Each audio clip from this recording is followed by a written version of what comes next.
More time if you call up with the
I guess I'd like Riley.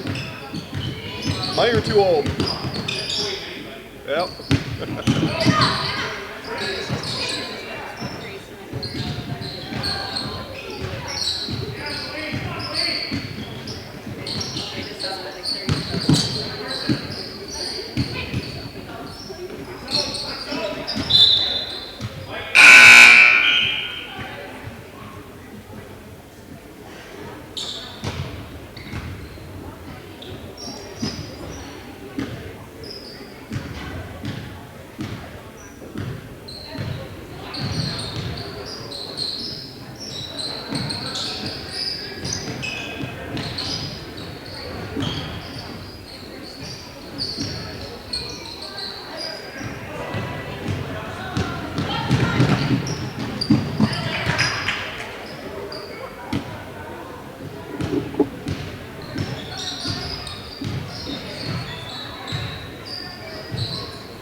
Trevor, just come down here for a couple minutes, please.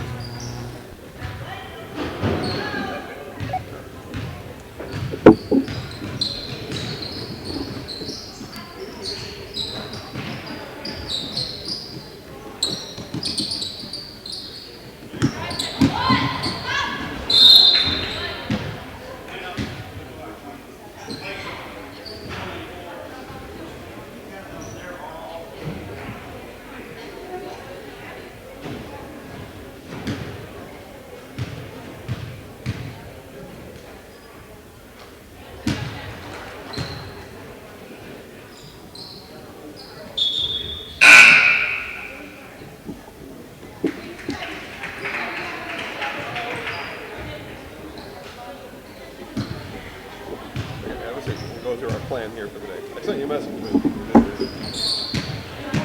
So, okay. So before each game, you can just point the camera at me down here for the 3 minutes prior to the national anthem. And I'll do my pregame show just right here. Halftime, I sent you one link so far. I'll send you another one. One is our male athlete of the year video. One is a female athlete. Those are 9 minutes each. That's the halftime show. Okay. I will do a post-game right here at this table with the coach after each game. I won't be on the floor. I'll have him come right here. Okay, so we'll have that for post-game, and then we'll take a break in between games. Okay, up until that 3-minute mark, and then I'll start the pregame show, and we'll do it all over. Every commercial break is 30 seconds today. So, full time out or not, every break is 30 seconds. That way we don't have to talk back and forth. I'll just know every break is 30 seconds. Yeah, record them still. Yeah, all 4 of them, separate files. Record all 4. Also, on the stream, so if you ever refer to the schedule, I'll put that in. Nice. That looks pretty nice. Good job. Good job with that. Okay? Our schedule, that's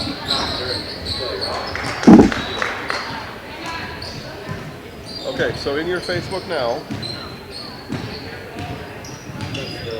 that's one of them. So there's a male and a female, just alternating between one game is the male, one game is the female. One game is the male, one game is the female. Okay?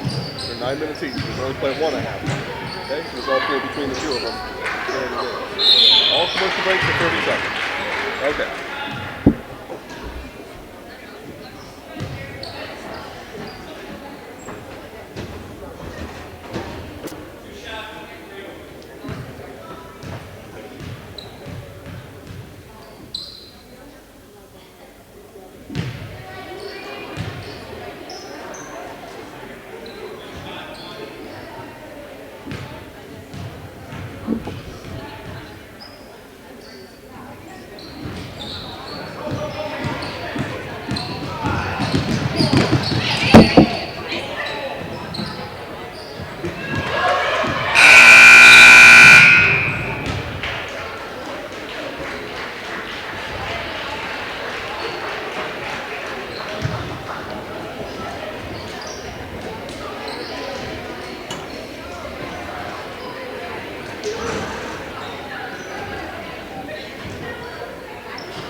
It doesn't matter now.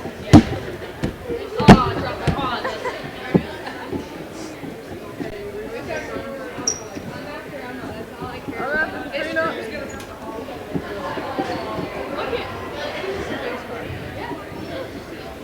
It was the second day I couldn't play. I thought about it today.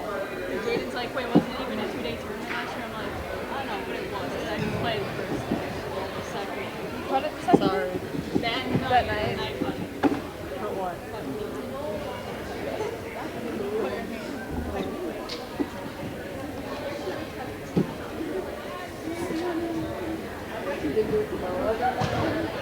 We just run down that way. We don't like going on the No, she doesn't need it.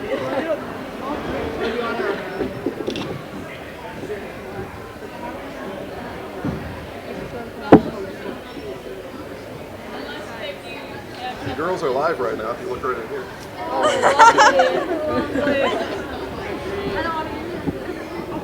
Why?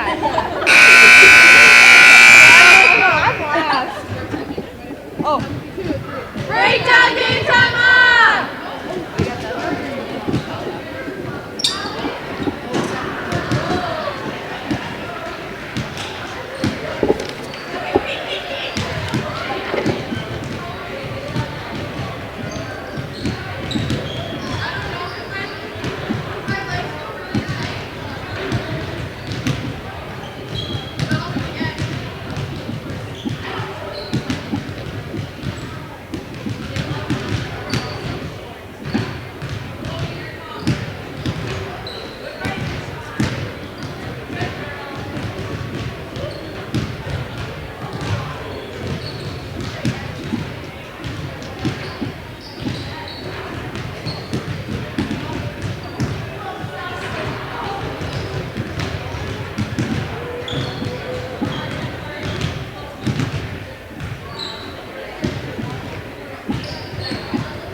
Good afternoon, everybody, and welcome to Auburndale, Wisconsin, as we are at the Tim Anderson Gymnasium here at Auburndale High School as we get ready for the 2019 Auburndale Holiday Classic. And leading off here today in girls varsity basketball action, the home Augusta Beavers, a designated home team from Augusta, taking on the Neillsville Warriors. Today's pregame show brought to you by Gross Auto of Neillsville. Gross Auto, located on Highway 10 East, right in downtown, well, I call it downtown Neillsville, I suppose south of downtown Neillsville, right on Highway 10 East. Browse hundreds of vehicles in stock now at grossauto.com, and go visit my friends right away then, maybe even later this afternoon. Take one for a test drive, find one you like, take it for a test drive. Today's starting lineup's also brought to you by Gross Auto of Neillsville, and we'll start with the home Augusta Beavers. Number 3 is Chloe Jacobs. She's a senior. A junior, number 11, Phoenix Knuth. Number 24 is Cameron Grunwald.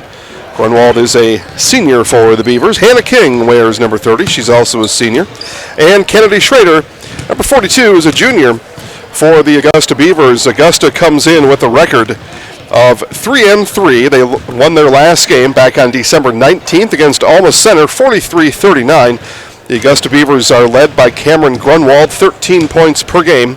Chloe Jacobs with 9, and Kennedy Schrader with 8. For the visiting Neillsville Warriors, coming in with a record of 5-1. Neillsville won their last game at Colby, 42-34, snapping Colby's 36-game Cloverbelt East winning streak. Cloverbelt East Conference winning streak back on December 19th. The Neillsville Warriors are led by Bella Opelt, 18 points per game, and she is a junior, wears number 10. Allie Shanegarth averages 10 points per game. She wears number 12. She's a senior for these Warriors. Riley Voigt wears number 20. She's a senior. Emma Mosley averages 9 points per game. She wears number 23 as a sophomore. And Katrina Craig, a senior, wears number 52. The Neillsville Warriors are coached by John Geyer. The Augusta Beavers coached by Josh Peterson. Again, the Augusta Beavers go Jacobs, Knuth, Grunwald, King, Schrader. And the Neillsville Warriors go Elpelt, Shanegarth, Voigt, Mosley, and Craig. We are just about set for game action here at the Auburndale Holiday Classic. Again, today's pregame show brought to you by Gross Motors of Neillsville. Gross Motors located on Highway 10 East. Browse hundreds of vehicles in stock now. Pick out your favorite one, take it for a test drive right after today's game. We'll be back for the opening tip right after this. Chili Implement, located just north of Highway 10 in Chili, is your place for Kubota zero-turn mowers. If your lawn is big or small, we have all the lawn care solutions for you. Check out our 60-inch deck. Kubota powerful, precise, proven. Chili Implement is your choice for Kubota, Case IH, and Gale. Chili Implement, open 6 days a week to serve you. Chili Implement.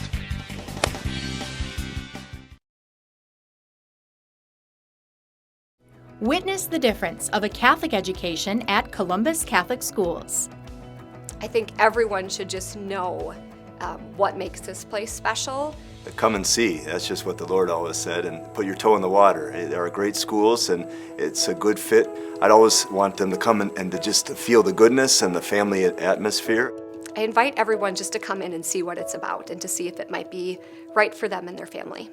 We invite you to schedule a Neillsville Dairy, family owned and operated, bringing you fresh cheese curds made daily, along with many other varieties of Wisconsin-made cheeses and treats. Don't forget to check out our cheese and sausage trays for your upcoming parties and cheese and sausage gift packages for the holiday season or any other special occasion. Neillsville Dairy, located just southwest of Marshfield on US Highway 10, neillsvilledairy.com.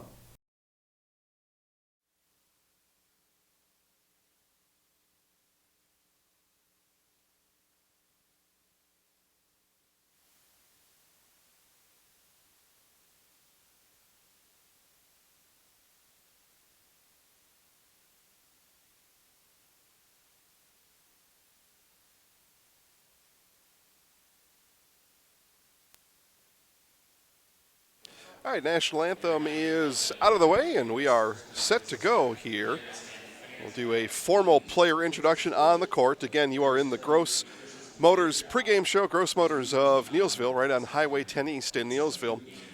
Browse hundreds of vehicles online now at grossauto.com. Pick out your favorite one and take it for a test drive a little bit later on this afternoon to be my advice for you. Right after this game, that's what I would do. Again, Neillsville Warriors come in with a record of 5-1. And they are led by Bella Opelt. Bella 18.7. I call that 19 points per game. Mentioned their last time out was over at Colby back on December 19th as they took down the Colby Hornets 42-34. And that snapped a 36-game winning streak of the Hornets, again, back on December 19th. Neillsville took down Mauston 63-4 on December 12th. Bested Greenwood 63-19 on the 10th, and took a loss over at Gilman, their lone loss of the season, 51-50. Again, that game back on December 5th. One more time. For the Augusta Beavers, Chloe Jacobs, Phoenix Knuth, Cameron Grunwald, Hannah King, and Kennedy Schrader. For the Neillsville Warriors, Bella Opelt, Allie Shanegarth, Riley Voigt, Emma Mosley, and Katrina Craig. All right, looks like we are set for basketball here at the Auburndale Holiday Classic, and it'd be the Beavers with the ball first. Chloe Jacobs swings it all the way down to the near corner, right back to Jacobs on the wing. Beavers work the ball up top. Warriors right into a 2-3 zone. Ball thrown away and turned over right to the Warriors.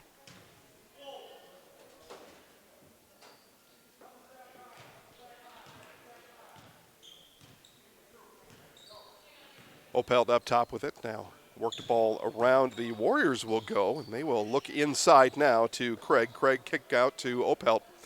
Back to Shane Garth. Up top to Voigt. Craig on the baseline, showed ball, drive off the backboard and good. Katrina Craig will get our scoring started here today.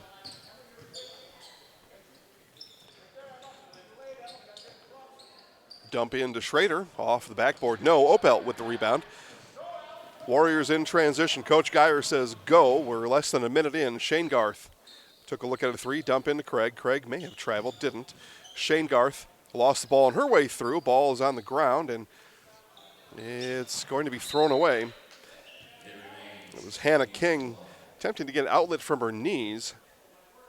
Oftentimes that can be called a travel, but just not able to find Jacobs. And Neillsville back with the ball up 2-0. Just over a minute in here in Auburndale.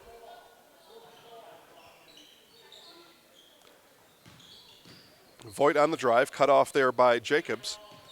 Opelt took a jab step to her left, drives right, Euro step off the backboard, no. Opelt chases down, gets her own rebound. Back with it, cuts through the lane, up and in, and one. Bella Opelt.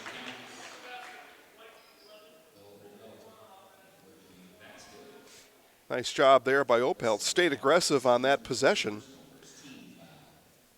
Gathered up her own rebound and drove it right to the lane. Free throw is up, looping free throw, no.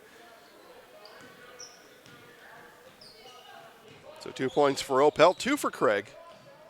4-0 Neillsville. Auburndale Apaches girls team in attendance watching the action here in the corner.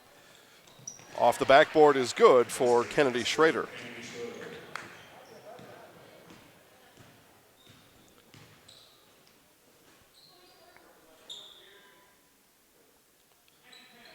Two-three zone by the Beavers. Kick out to Voigt. Voigt three on the way. Timber! Riley Voigt. So 3 Warriors in scoring. A little bit of pressure put on here. Opelt almost able to sneak a turnover out of it. Not able on the other end. Now touched last by Craig. It'll be Beavers ball right on the baseline here underneath their own basket. 15:40 left in the half. Pass comes into Jacobs. Jacobs directs traffic up top. 3 on the way from Knuth is good. So Phoenix Knuth, I'm going to say a foot on the line there. So, well, yep, foot on the line for Knuth, 2. And another drive by Opelt, successful drive for Bella. Again, she leads the Warriors with 19 points per game, has 4 through about 3 minutes of game action here so far in this one.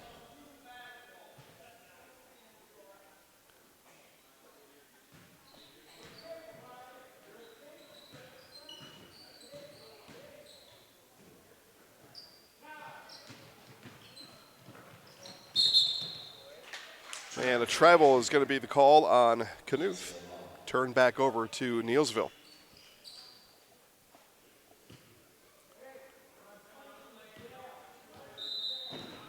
And we've got a whistle on the floor, and we're going to have a shoelace. Emma Mosley is going to get her left skate tightened back up. Shane Garth inbound into Opelt.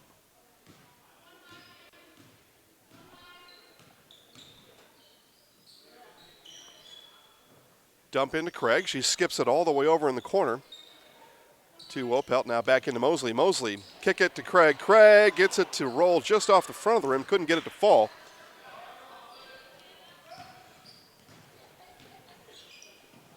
Warriors up early, 9-4. We've played 3.5 minutes. Schroeder on the take. Right hand, no. Rebound battled for, brought down by Craig. Craig pivots, outlets to Opelt. Now a more measured approach to the Warrior offense on this possession. Shane Garth on the wing, Gets it into Mosley. Mosley at the top of the lane. Ball fake, right hand. And they say she traveled as she went through the lane. It was a nice ball fake, but one too many steps for Mosley.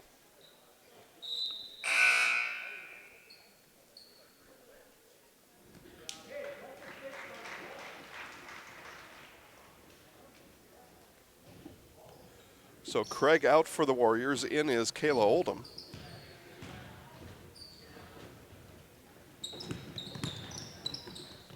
Knuth. Shangarth on her. Knuth looking for somebody open, and Mosley got her hand on the ball. Beavers still with the ball here. That was blocked from behind by Voigt, and it'll be Shangarth picks up the loose change in the corner.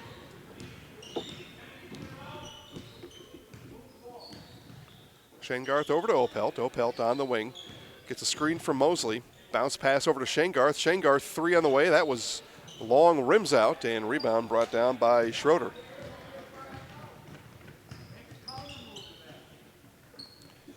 In the corner with it is Knuth. Oldham on her, skipped it all the way over to Grunwald. 3 there from Schrader, no. Ball, well, it looks like it may have landed on the bounce. They're going to call a foul, I think, on Jacobs.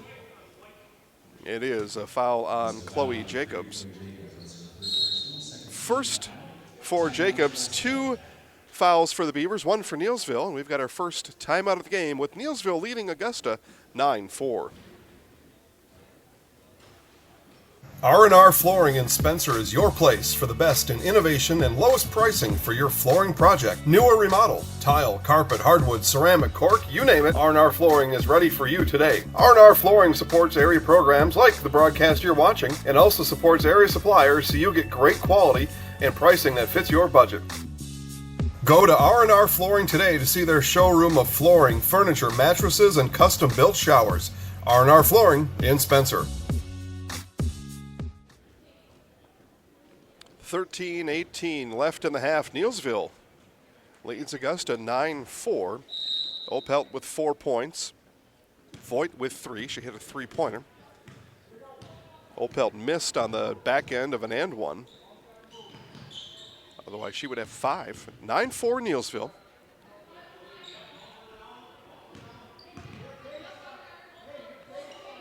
Opelt bounces down to Oldham. Oldham finds Mosley on the top of the elbow, and she's pushed from behind. I believe that was on Grunwald. Cameron Grunwald with the foul. Her first, team third on the Beavers.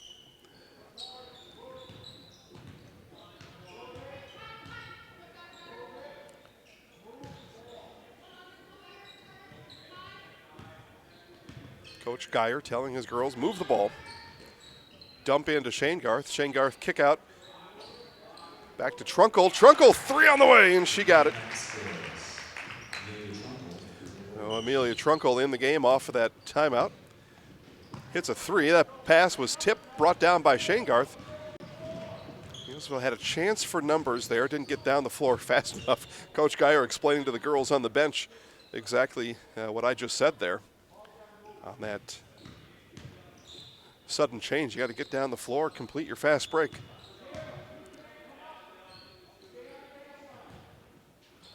Oldham baseline, kick out Shangarth. Shangarth at the elbow, spins in lane, right hand, no. She ran into a wall named Kennedy Schroeder.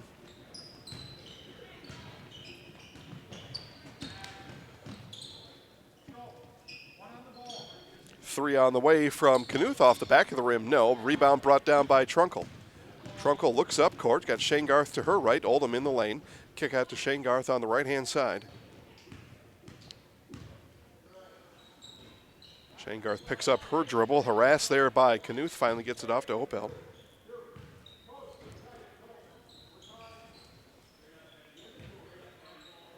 And Oldham spun all the way around, now kicked back out to Trunkle. Opel directing traffic. Now into Mosley on the far baseline. Trunkle looked at a 3. Now Shangarth on the drive over Schrader, no. And she's going to fight for her. Rebound doesn't get it, rebound pulled down by King. That pass thrown away into the Auburndale girls varsity basketball team onlookers down there in the corner. 11:04 left in the half. Neillsville up by 8. In control from the start.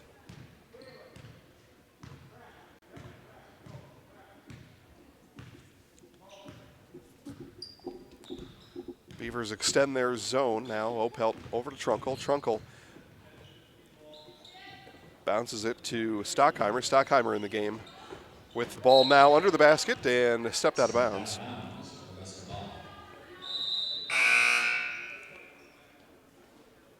And substitute for Coach Geyer. Mosley out and Riley Voigt back in.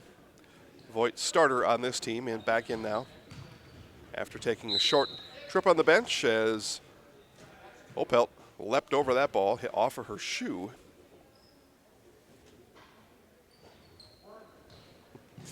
I won't even say over her shoe, she just kicked it. And now out of bounds. Nice job there by Opelt. Pressure defense by Opelt. And she'll inbound now. Inbound to Trunkle. Trunkle all the way back around to Opelt. 3 on the way. That was long. Trunkle, weak side rebound, takes 1 bounce in the lane. Up, no. Foul, yes, and she'll go to the line for 2.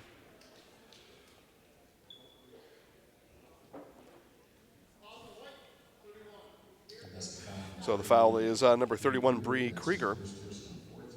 Her first, now team 4th for the Beavers.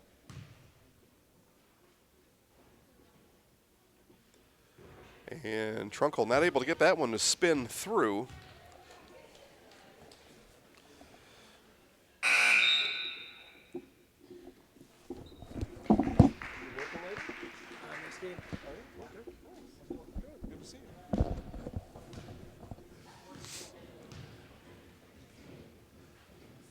Trunkle on the back end didn't hit either free throw. So they said that was a shooting free throw and then a lane violation anyway. So a no free throw attempt on the second one. I didn't think Trunkle was shooting there, but shooting foul is what was called.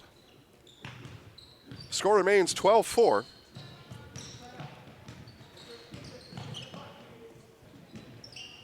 Last made basket was a Trunkle 3 about 3 minutes ago on the clock, about 10 minutes ago on your wristwatch. That one, foul on the floor. It'll be the second team foul for Neillsville.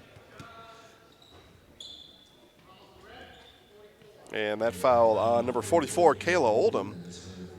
So her first, again, team second for the Warriors. Inbounding under the basket is Grunewald. Grunewald lets a 3 loose off the front of the rim, no. And out of bounds, touching the ball, was Hannah King. Jacobs had the rebound, but King came through and knocked it out. In 4 games in total today, this is the first of 4.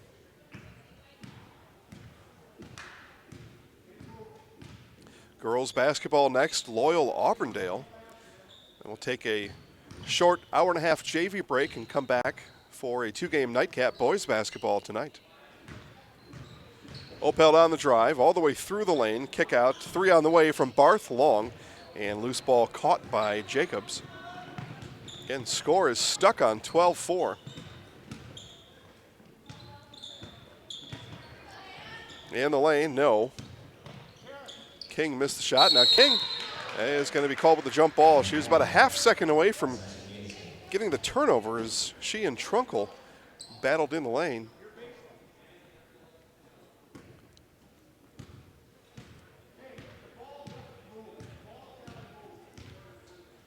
And Jason Zaleski here courtside. Trevor Zaleski up top, producing today's game, producing all games today. Opelt, showed ball, drives, right hand off the backboard, good! And 1, Bella Opelt.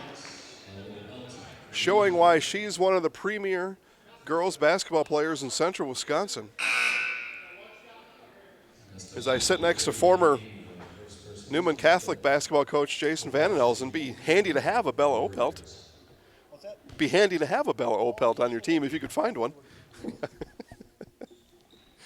And Opelt buries the free throw this time. She's now 1 for 2 from the stripe today. She's got 7 points. 48% of the scoring for the Warriors if you're doing math along with me at home. Warriors almost with a steal. Stepping out of bounds was Stockheimer. Warriors will set up defensively again. Mosley hounding Korger. Korger got it out, worked back up top Grunwald. Grunwald down to Jacobs. Good ball movement there for the Beavers, and they'll be able to keep possession here. Warriors will stay on defense. 8:30 left before halftime. Down low, Jacobs blocked by Mosley. Mosley stepped out of bounds. I was going to say she almost did, but she did.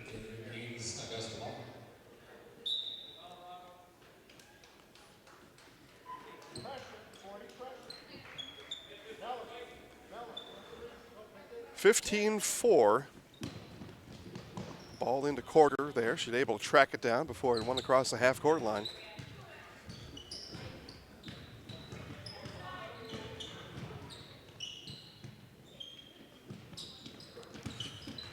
Ball worked in off of Stockheimer's hands last as the Beavers attempted to feed King inside, trying to get through that Warrior zone defense. Tough to get that entry pass in.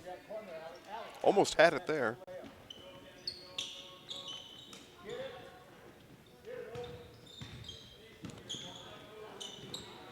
Grunwald, long three, got it. So Cam Grunwald able to hit from deep. Her first made basket of the game. 15-7 now. Neillsville, though, with the ball and the lead. Ball poked away by Grunwald. Mosley comes away with it. Mosley, right hand. No, tips it back out into the hands of Stockheimer. Three rims in and out for Stockheimer, and Jacobs down with the rebound. Couple of good chances for the Warriors on that possession. And again, thrown into the Apache girls basketball team. Girls may need to pick a new spot, or they're going to have to get in this game. The ball's been right there amongst their crowd a few times.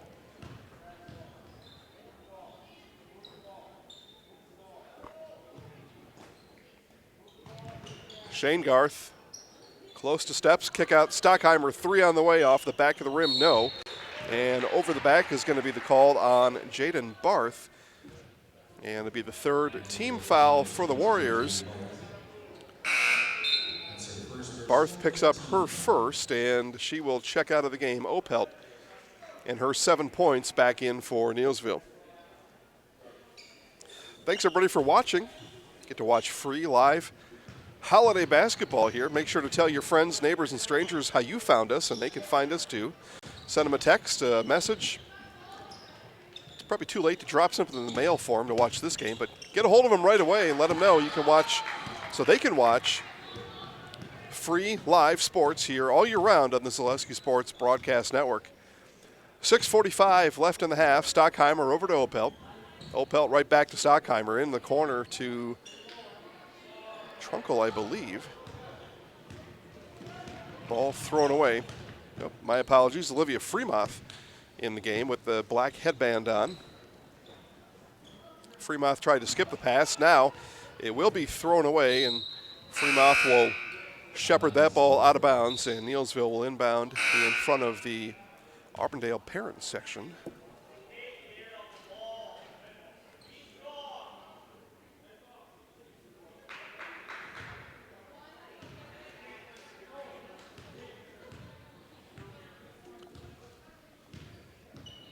Opelt bounces to Stockheimer. Stockheimer peers into the Beaver zone defense, kicks out to Opelt.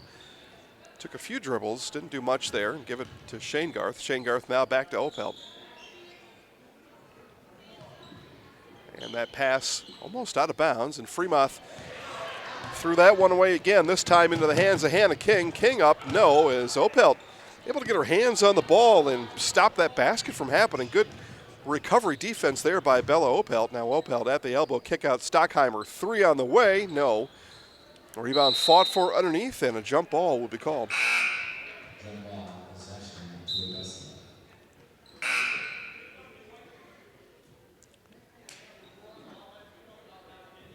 Again, Auburndale Loyal girls basketball will follow 15 minutes after the conclusion of this one.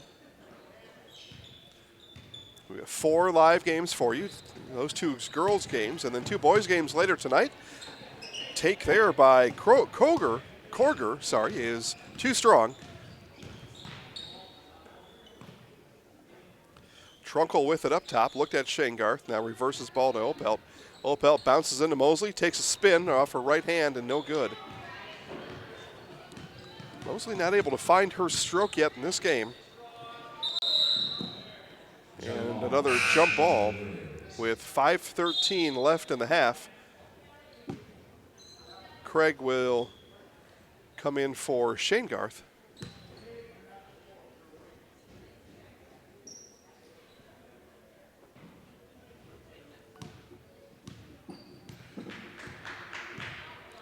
So Opelt all the way down to Craig. Craig left open on the corner of that zone defense down low and up and in for Katrina Craig.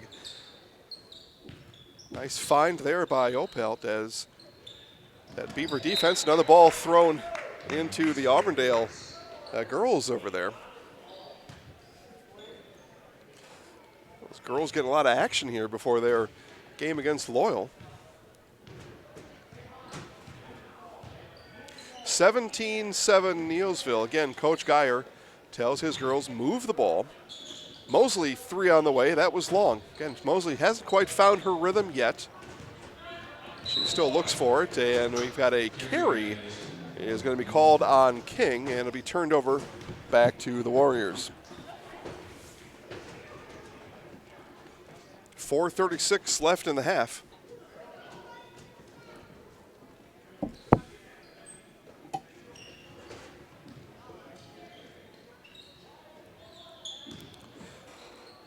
Trunkle, her drive stunted by Korger. Now Opelt in the lane. Nice step through by Bella Opelt. I don't know if anybody's playing better basketball in central Wisconsin than Bella Opelt. 9 points. She got 9 of the Warriors' 19.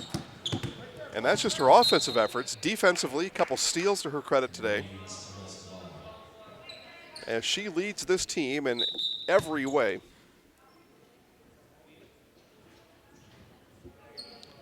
And we've got some blood on the knee of Kennedy Korger.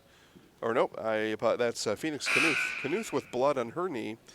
So she will come out. Jacobs in for her.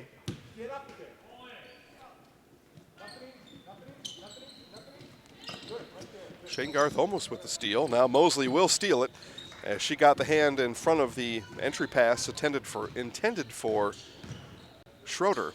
All the way down goes Opelt. No, ball still battled for. Mosley comes away with it. Kick out to Opelt. Opelt, 16-footer. Good. You just run out of things to say sometimes about good basketball players, and we could spend the next 3:39 on this first half clock and the next 18 minutes of the second half talking about just the basketball abilities of the junior Bella Opelt.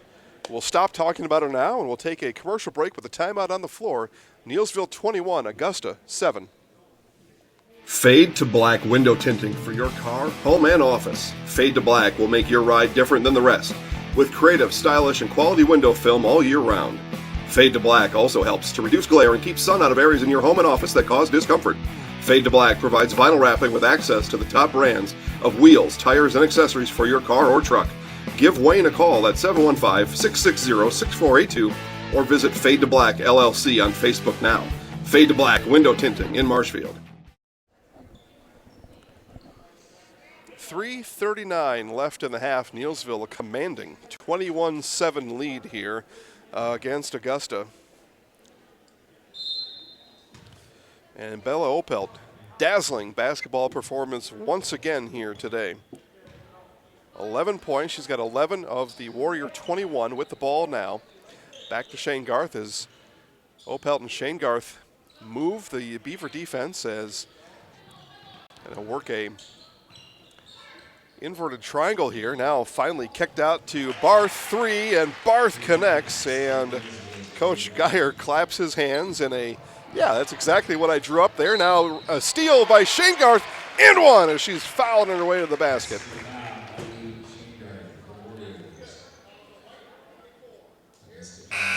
her first points of the game, and she'll have an opportunity to extend this Warrior lead 26-7 currently.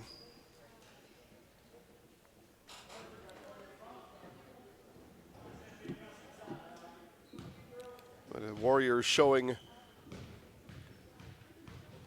that they are a top-notch basketball team here in 2019-2020. We've got them, and we've had them since the beginning in our Zaleski Sports Power 5. That's where we tell you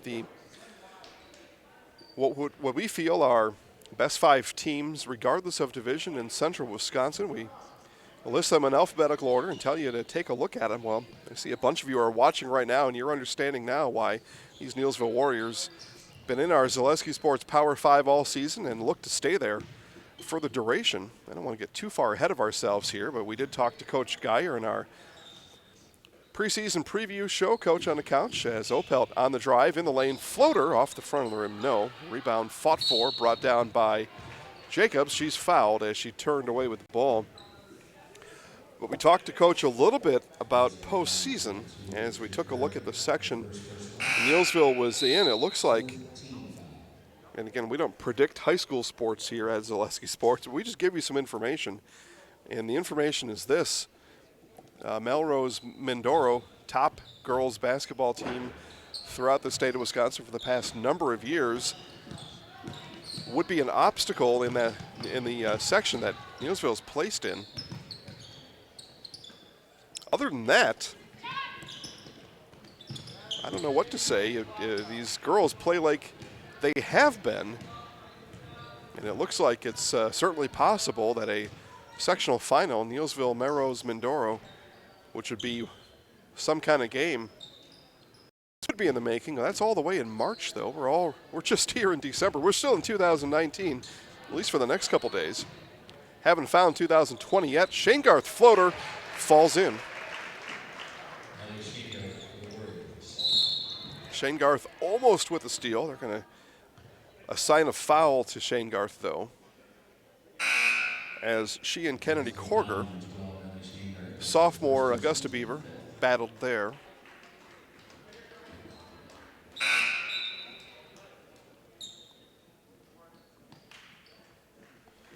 But again, these Warriors, all the makings of a team that can make a solid conference run. Let's just start by saying that, and they have, to this point, tied for first. It's a cluttered and crowded top of the Clover Belt East. Nice job there by Stockheimer with the steal. She turns to Fremont. Fremont had to stop there. Get into Clover Belt East conference talk as we start the second half. Remind me, if you would, please. Again, you can chat with us in the chat box off to the side or down below, depending on the device you're watching on now. Be happy to talk to you. Always call out everybody's name during the broadcast. Well, you can prove to your friends back home that you were watching the game.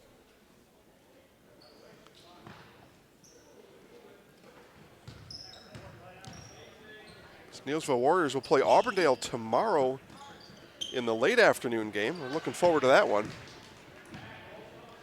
Game will tip at approximately 2:45. Under a minute to play here, though, in the first half. It's been all Neillsville in the half. 28-7, another jump ball. Jump ball will point the way of the Beavers.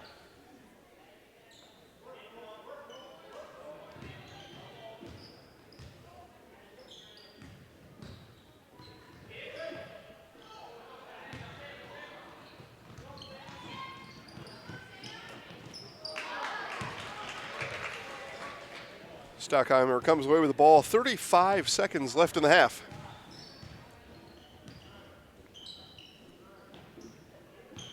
Fremont back up to Stockheimer. She looked in to Parker McDonald.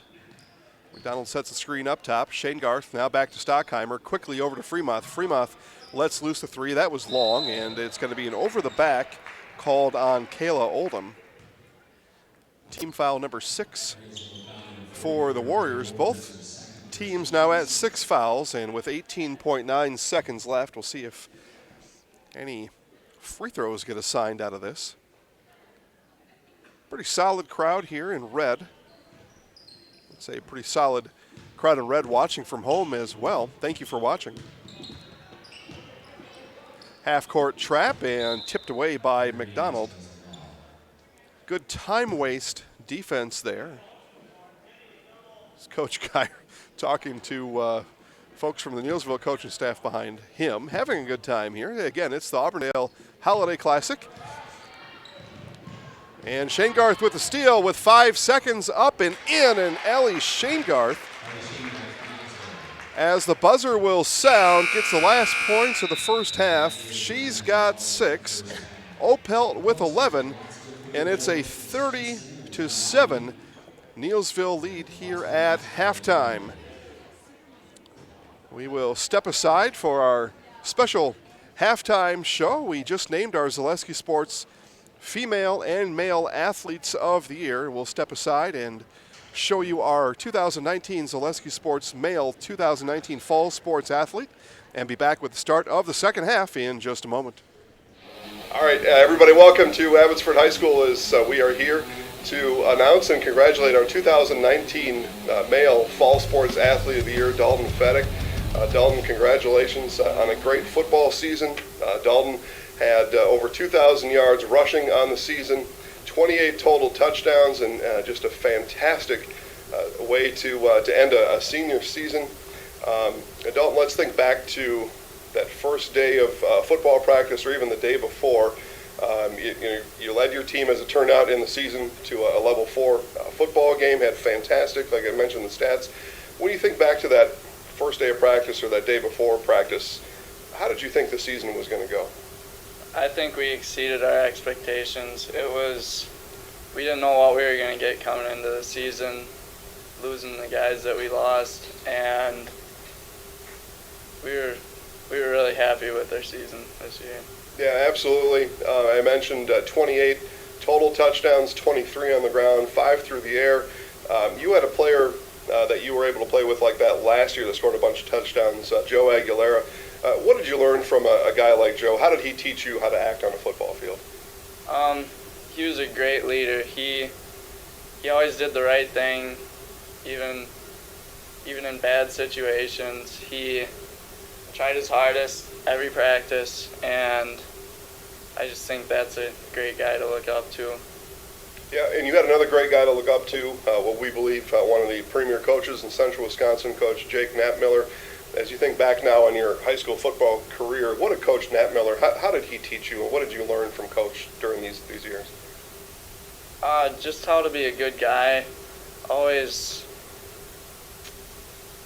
going to restart there. Mm-hmm. He never really got mad at us. He always just got disappointed, and you can tell when he was disappointed. And he was, in a way, he kind of acted like a dad to our whole team. I mean, I don't want to say that, but he was always, if we needed anything, he was always there. Like anything on the field and off the field. Yeah, absolutely. Like I said, one of the finest coaches and a great person, as you mentioned, Coach Knappmiller. Obviously, a big part of why this award is sitting here for you today, no doubt about that. You also set a school record as a team. You hosted your first ever level 4 or level 3 football game at home. Let's talk about that game a little bit. What do you remember about that game? A lot of your games were comebacks, but what do you remember most about that game in particular? They were big. They had a lot of guys to sub in and out. They were never tired. I mean, I think that really got to us. But overall, they were a really good team, and sad to see that they lost at state. But St. Mary Springs was a great team too. Yeah, and then right, as I was Regis, talk about Coleman then, right? So the game you hosted here at home, right? Talk about that game, that level 3 game, first ever one that you were able to host as a school on your home field. What do you remember most about the game against Coleman? 354 rushing yards. It was insane. It felt like every time I ran the ball, it was just 5-yard gap to run through. Our line really stepped it up that game, big time. Yeah. All right, and then I get the games confused. I see a lot over the course of a season, but you'll probably remember this. I think it was playoffs against Auburndale. The defensive lineman gets a big interception kind of towards the end of the game, if I'm thinking of the right one. Remind me who that guy was. Angel Diaz. That's right, Diaz. Yeah, so I mean, that was, for me, watching, I wasn't even at the game. I got to watch the highlights a little later. But, I mean, everybody was just so happy.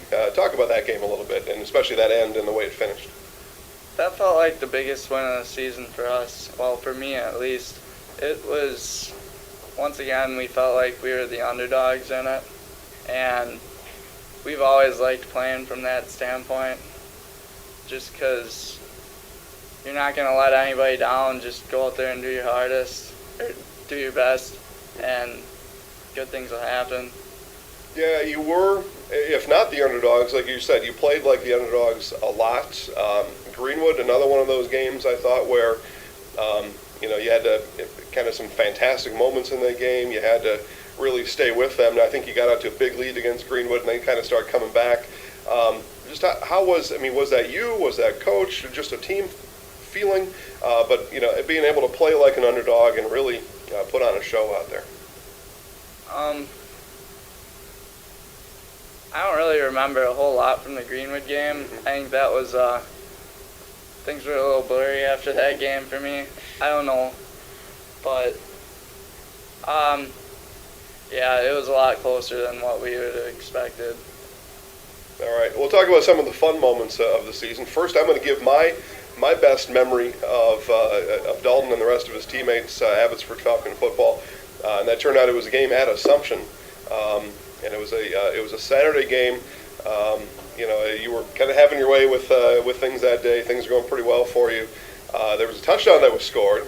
There's a celebration that happened in the end zone. Some of the guys lined up like bowling pins, and I know it was Cade Faber rolled the ball, knocked everybody down, and there's some good laughs. And I think maybe though there was a little bit of trouble after that. Tell us what happened, maybe that next day or even the bus ride back, but that next day after practice. What did Coach say about that kind of a celebration? Coach couldn't really get mad about it because he was mad at us for not celebrating enough. So we spent a little time in practice just doing celebrations. He told us that we shouldn't do them because we would all get penalties for it. Mm-hmm. And I don't know why he decided to do it, but the whole team was just, they were in sync, and everybody booked it down to the end zone, and Cade knew exactly what to do. Mm-hmm. Pretty great. So kind of like all aspects of football, practice, right? Yep. All right. What was? Were there any other considerations? Were there any other kind of celebrations that were kind of tried out? We did leapfrog. We did the thing that the Packers defense does, where they go to the end zone and just pose. Mm-hmm. That, and we did. There were a few of them. We did the synchronized swimming one where you all line up and fall down in a row. But yeah. So you had some choices. You picked that one. That was pretty fun. Tell us about, maybe think back to one other fun memory that you had from the season, whether it was you running, throwing, scoring somebody else. So we mentioned Angel Diaz. We mentioned Cade Faber a little bit. What was kind of one other memory that you'll kind of carry with you for a long time after the season? I think just going to practice every day and trying my hardest. Practice was always fun because, when you're winning, it's a lot more fun. And we're really finding that out in basketball this year. It's not quite as fun, but it's essential to how you win games. Yeah, absolutely it is. So again, a fantastic year, over 2,000 yards rushing, 28 total touchdowns, a level 4 playoff appearance, host their first ever level 3 football game in school history. It's quite a season everybody had, no doubt about that. We want to thank Awards and More on Pepper Avenue in Wisconsin Rapids for providing our Athlete of the Year plaques again this season. and we'll thank Dalton Fedek. Dalton, congratulations on a great season. Thank you. You're welcome. All right, guys, that'll do it from here. Dalton Fedek, our 2019 Male Fall Sports Athlete of the Year. More at ZaleskiSports.com.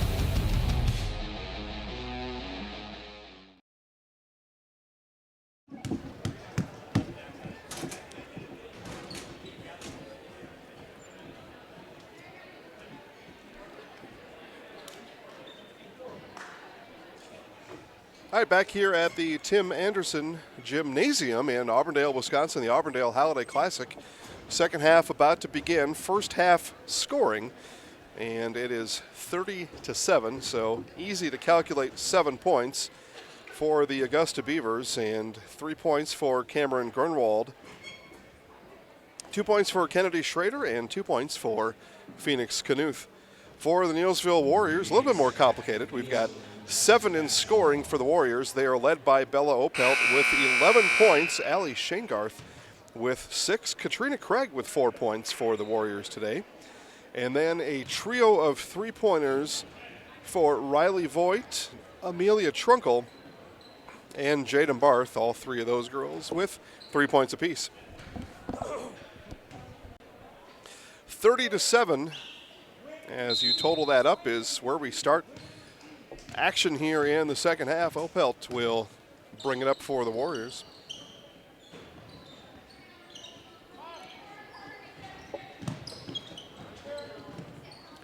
Into Mosley. Mosley turned to her right. Now back to right, up and under Emma Mosley. So she hits the scorebook for the first time here this afternoon. She had trouble finding her rhythm. I felt in that first half, again, kept off the scorebook, so you could agree with me just based on that, but launched a number of shots, did Mosley, just couldn't get any to fall, and really she's never found her rhythm. I'm not going to say she struggled. Opelt traveled there. Mosley didn't struggle, she just had trouble finding her rhythm, but able to score points here as the Warriors score first in the second half. Again, girls basketball to follow this game as Opelt almost with the steal there, and she'll cause a jump ball right at half court. Quick hands by Opelt. I mentioned in the first half, she really does it all, offense, defense, everything. Auburndale Loyal will follow this game 15 minutes after the conclusion of it. And almost stolen by Shangarth. He pokes it away from behind, and the Beavers just not ready for this aggressive style of play, I don't believe. I don't know if they've seen anything like this in the Dairyland Conference.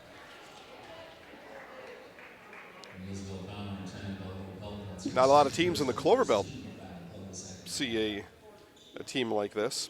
I mentioned we would talk about Clover Belt standings in the second half. We'll get that underway here shortly. That one thrown away by Schrader. Neillsville 4-1, Columbus Catholic 4-1, Loyal 4-1.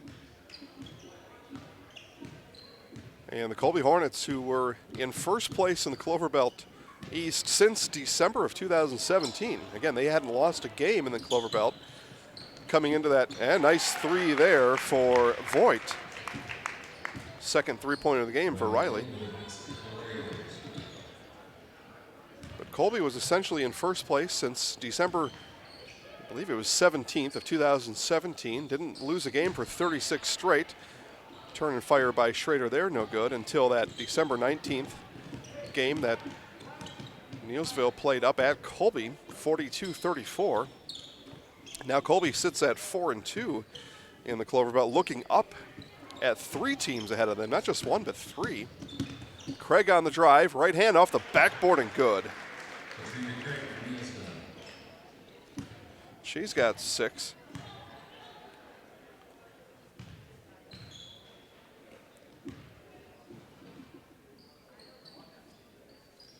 So Colby now has lost 2 of their last 3. They were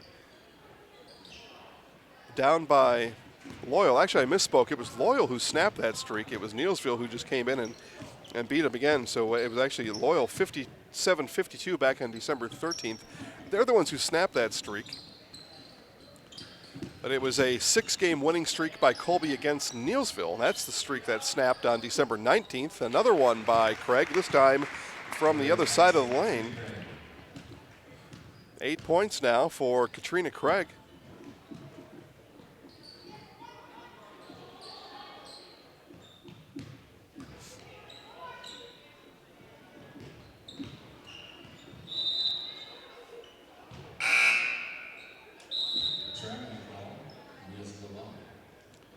Colby plays at Edgar later on this evening. Non-conference game. They take on Edgar from the Marywood South. Colby beat Stratford from the Marywood South 46-39 back on December 16th.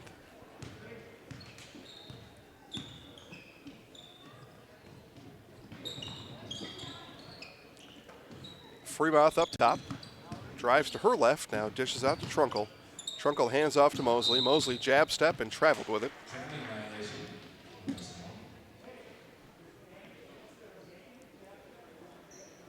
And Neillsville will take on Auburndale tomorrow. A game slated for 2:45. Tournament format, though. Those times can get a little bit behind. We'll keep you updated here at Zaleski Sports. Long three there by Grunwald. No. Rebound. Shane Garth. Shane Garth got Fremont to her left. Bounce past Fremont. Fremont showed ball. Got it blocked, but they're going to say a foul on Hannah King. And they're going to put Fremont on the lane, on the free throw line for 2.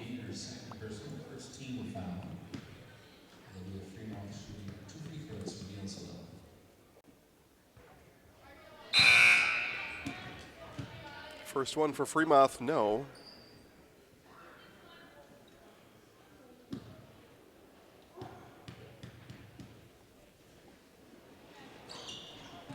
Fremont gets the second one to go. Her first points of the afternoon.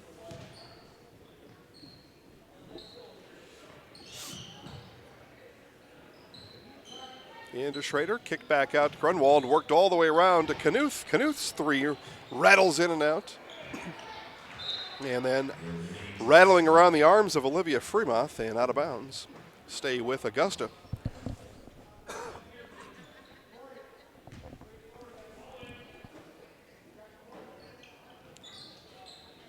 Take a look at the Neillsville upcoming schedule here momentarily. Again, as they lead Augusta 39-7. Had just beaten Mauston 2 games ago, 63-4. And another turnover. I mentioned Neillsville plays Auburndale here tomorrow afternoon.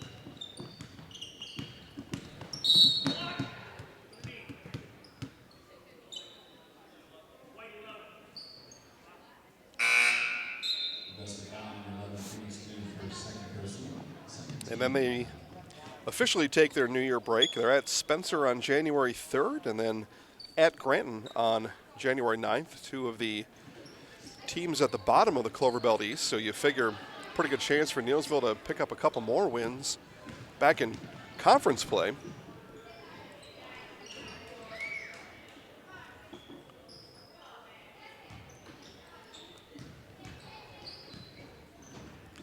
Friend of the show, Chris Warren, checking in. Chris, thanks for watching at home. 39-7 is the score, and I know Trevor does a good job up top with the score. He'll fix it now. And Shane Garth with the basket. She flies through the lane. 2 more for Shane Garth. She's got 8. We've got a timeout on the floor. It is Neillsville 41, Augusta 7. At V&H Automotive, you'll get the best price and best selection on all Ford, Lincoln, Chrysler, Ram, Dodge, and Jeep models guaranteed. At V&H, our friendly staff is always ready, here to serve you. No pressure, no gimmicks, just great deals, great service, and the best vehicles in central Wisconsin.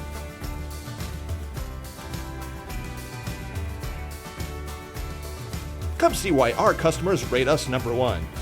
V&H Automotive, a short drive from anywhere, or visit us at vhautos.com. Back here in Auburndale. Hope I didn't blow Chris's cover if he's watching from work, but hey, I'm here watching from work, so I don't see what the difference is. If I'm allowed to watch from work, so is anybody. 41-7.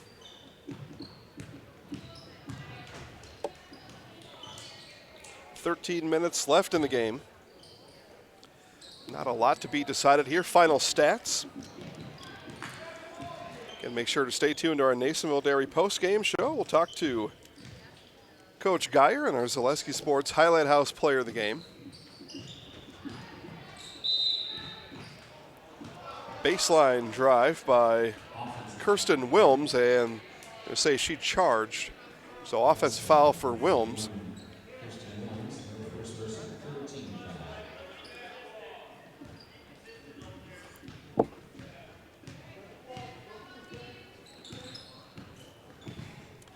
I happen to think if you're watching high school sports from work, that's certainly allowed. I mean, you're supporting your local community. As Trunkle misses, gets her own rebound, and she'll be fouled.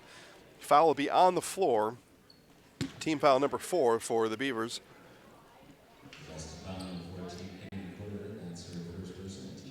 And it's one thing if you're, I don't know, watching some stupid YouTube video or something, but you're watching live high school sports here on the Zaleski Sports Broadcast Network. That's allowed. I say so. Stockheimer to the line for 2.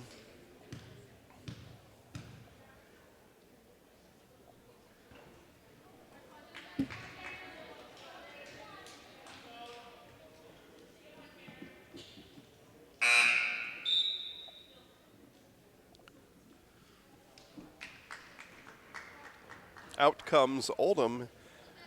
In is McDonald, and out goes Barth.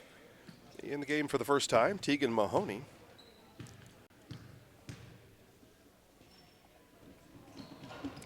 Free throw by Stockheimer, couldn't get it to fall.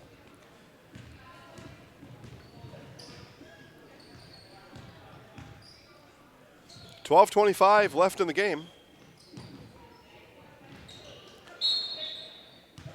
And a kick, I think it was kicked by Fremont.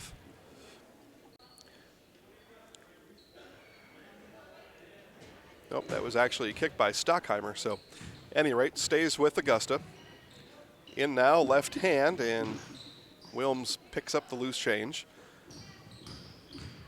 On the drive is Wentz, Sam Wentz, no, and rebound brought down by Stockheimer.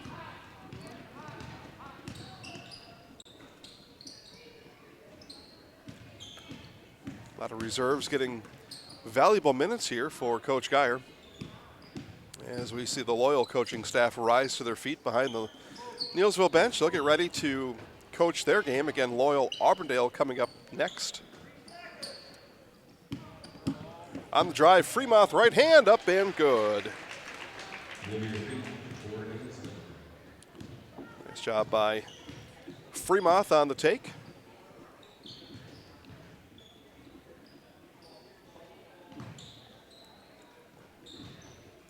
Got highlights coming up on our Zaleski Sports Facebook network.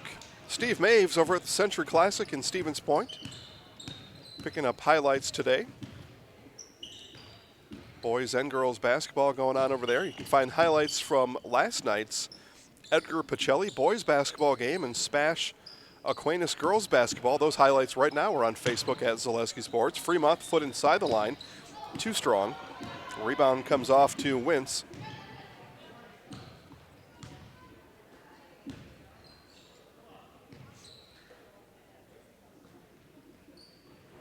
Nice shot there by Wilms in the corner. Corner 3 for Wilms. And the first points for the Beavers here in the half. They went almost 8 minutes scoreless here in the second half. Only had 7 in the first half.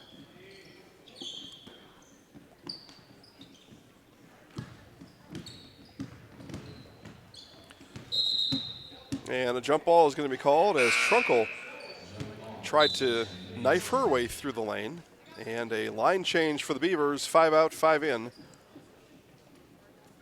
Looks like all starters back in for Coach Peterson's Beavers.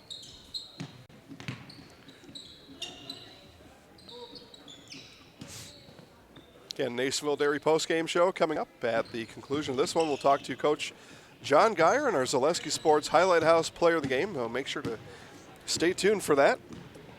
And then again, immediately following, will be Auburndale Loyal girls basketball. Looking forward to that one. Merriwood South, Cloverbelt East clash here at the Auburndale Holiday Classic.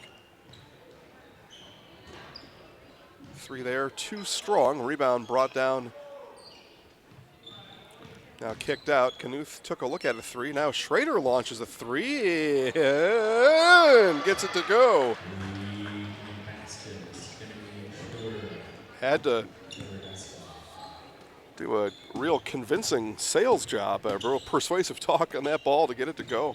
It did not want to fall. In the lane and off the backboard is Tegan Mahoney.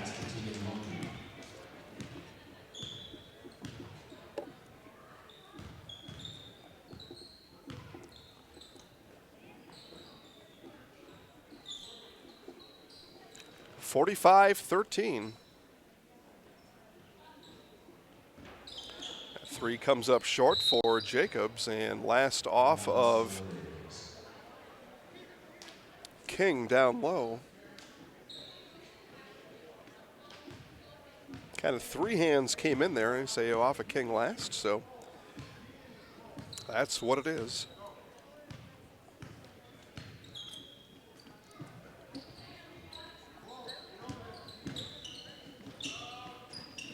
Off the backboard and 2 strong and out of bounds. It'll stay here with the Warriors. And Marshfield Country Club open every weekend during the, I guess what we'll call non-golf season, at least here in Wisconsin. But Marshfield Country Club full menu every Friday, Saturday, and Sunday. So tomorrow through the weekend, Marshfield Country Club, bring the family, get a nice meal. Marshfield Country Club also open for a good time.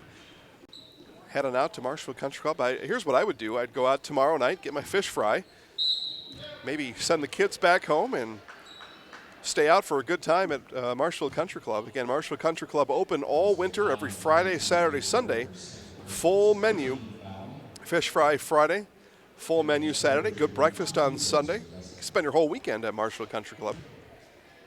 Marshfield Country Club located just west of Marshfield on Wren Road. Again, open every Friday, Saturday, Sunday, all non-golf season long. Schrader gets that one to go. 1 for 2 from the line today. First 2 free throws of the day for the Beavers. Stockheimer bends around the lane. Kick out to Barth. 3 is good for Jaden Barth. Second three-pointer of the game for Barth.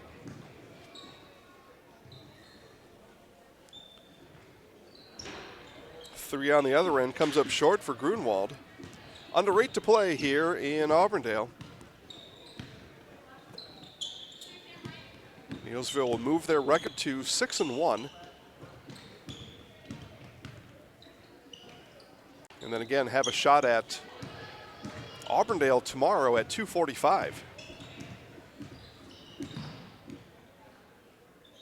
Again, very much looking forward to that one. We've also, again, boys basketball tonight. Get into that schedule here a little bit as well, as we're 7:20 left in the game, 48-14. Again, it appears as though Neillsville will move to 6-1.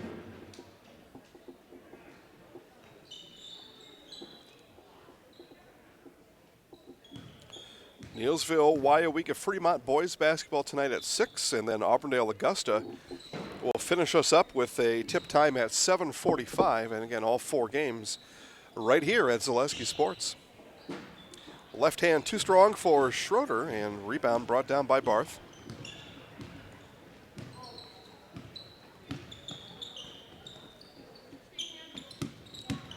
Stockheimer kick out Barth, corner 3. Oh, almost had it tipped out though by Stockheimer. Fremont will launch from long, and Schrader pulls down that board.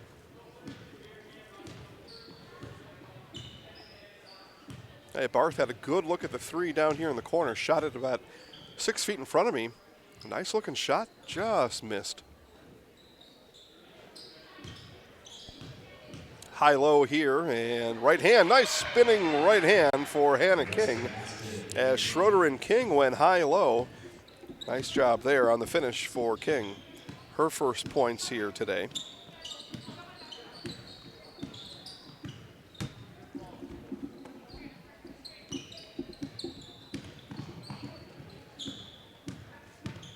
Stockheimer. Kick out to McDonald. McDonald 3 off the front of the rim, no, and it's going to be an over the back on Mahoney. Coach Geyer rises up out of his seat as that whistle blew, and another line change here for both teams. 4 new in for Neillsville, 5 new. It was a full line change for the Beavers.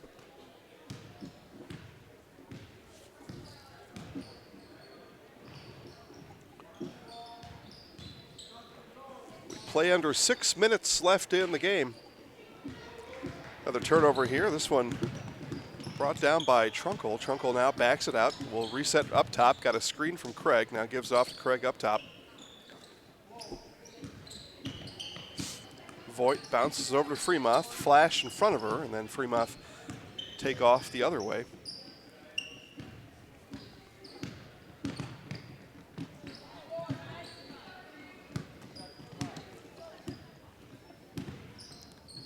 Voigt picked up her dribble, hands off to Craig. Craig in the corner to Trunkle. Trunkle in the lane, floater good. Trunkle's got 5, a three-pointer in the first half of that basket there.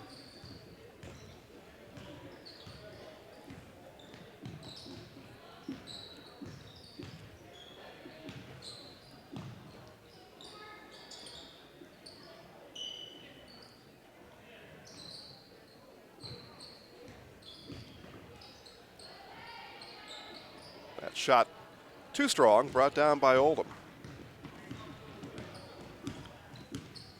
4.5 left, 50-16, Neillsville over Augusta.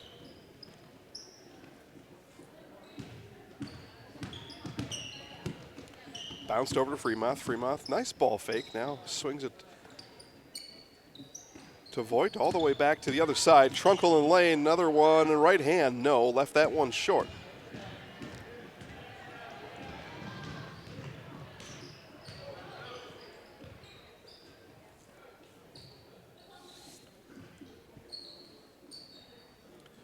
Under 4 to go, Krieger with it. Bounces, baseline jumper off the back of the rim, no, and gonna have a foul on the floor. It may be on Voigt, we'll see who they call it is. Riley Voigt picks up the foul. It's foul number 4 for Neillsville, first for Voigt. No real foul trouble here though at all for either team. 5 fouls for Augusta. Nice job by Fremont. Fremont with the steal. Fremont right hand up and good.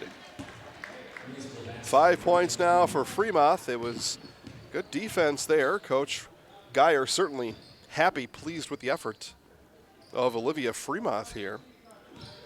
And his defense in, I would think just in general, again, we'll have a chance to ask him that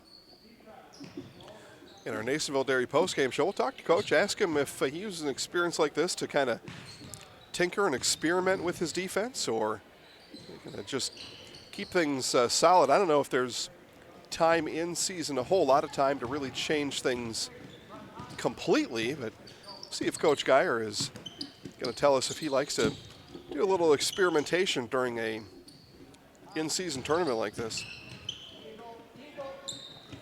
Under 3, Craig with it, bounces to Trunkle.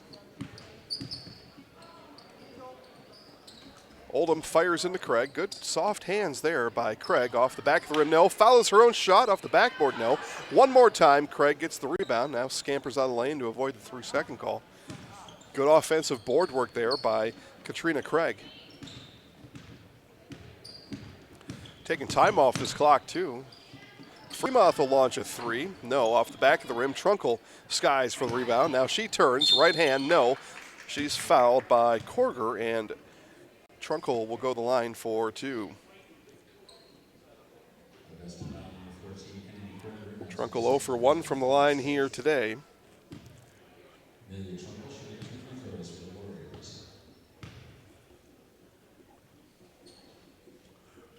First one is off to the right, no good.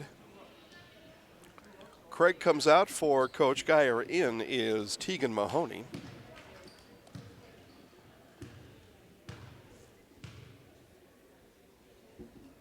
second one for Trunkle, also rims in and out. She's 0 for 3 from the free throw line. Been about the only sore spot here for Neillsville. Only 2 made free throws as a group here today.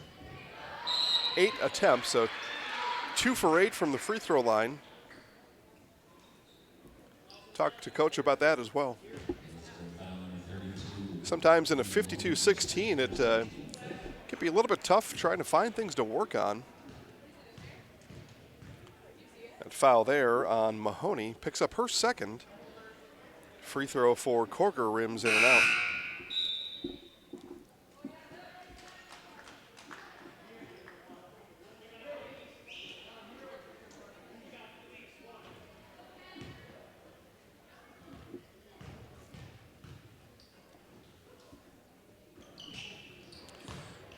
Corker gets the second one to go.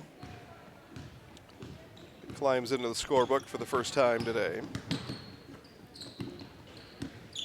Coming up on 2 minutes to play.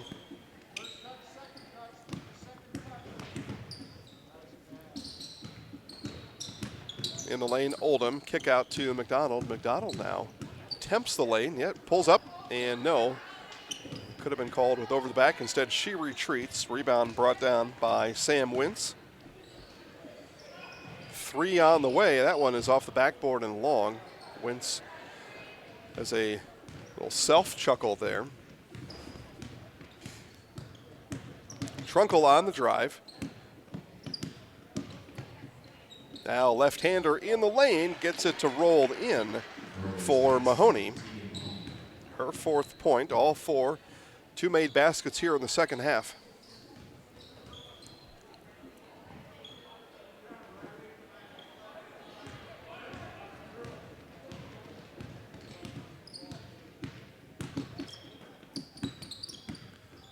Oldham, left-hander, is good. Kayla Oldham, I don't know that she was committed to that shot, but she bent around the elbow and thought, well, geez, while I'm here, I'm gonna take a shot, and able to get it to go. But her free throw, no good.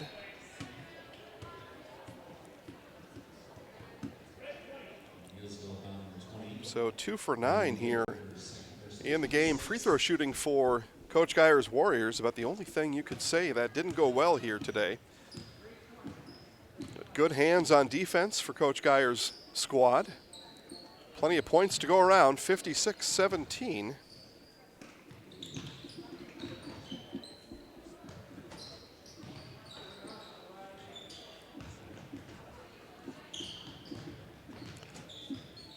Wilms cut off on her drive.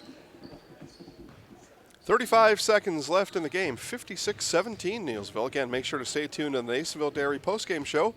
Neillsville Dairy, fresh cheese curds made daily, neillsvilledairy.com. Thanks again to our game sponsors, Gross Motors of Neillsville, Marshfield Country Club,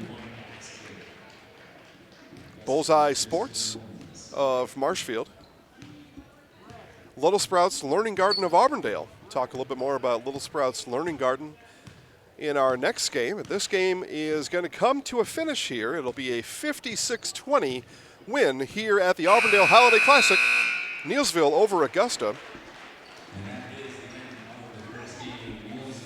And we will step aside. Trevor will send us to a quick 90-second break, and we hope to be back right away with Coach Geyer and our Zaleski Sports Highlight House Player of the Game. All that comes up in our Neillsville Dairy postgame show right after this. Jenny Shaner, Realtor First Weber, has been a Central Wisconsin resident her entire life. That means she has the inside edge on knowing the landscape and what it takes to care for your real estate needs. Whether you're buying or selling, Jenny Shaner, Realtor First Weber, is your friend and neighbor, ready to help. I'm Jenny Shaner, Realtor First Weber, with experience in residential and commercial real estate. Let's work together as a team for a win in your next real estate transaction.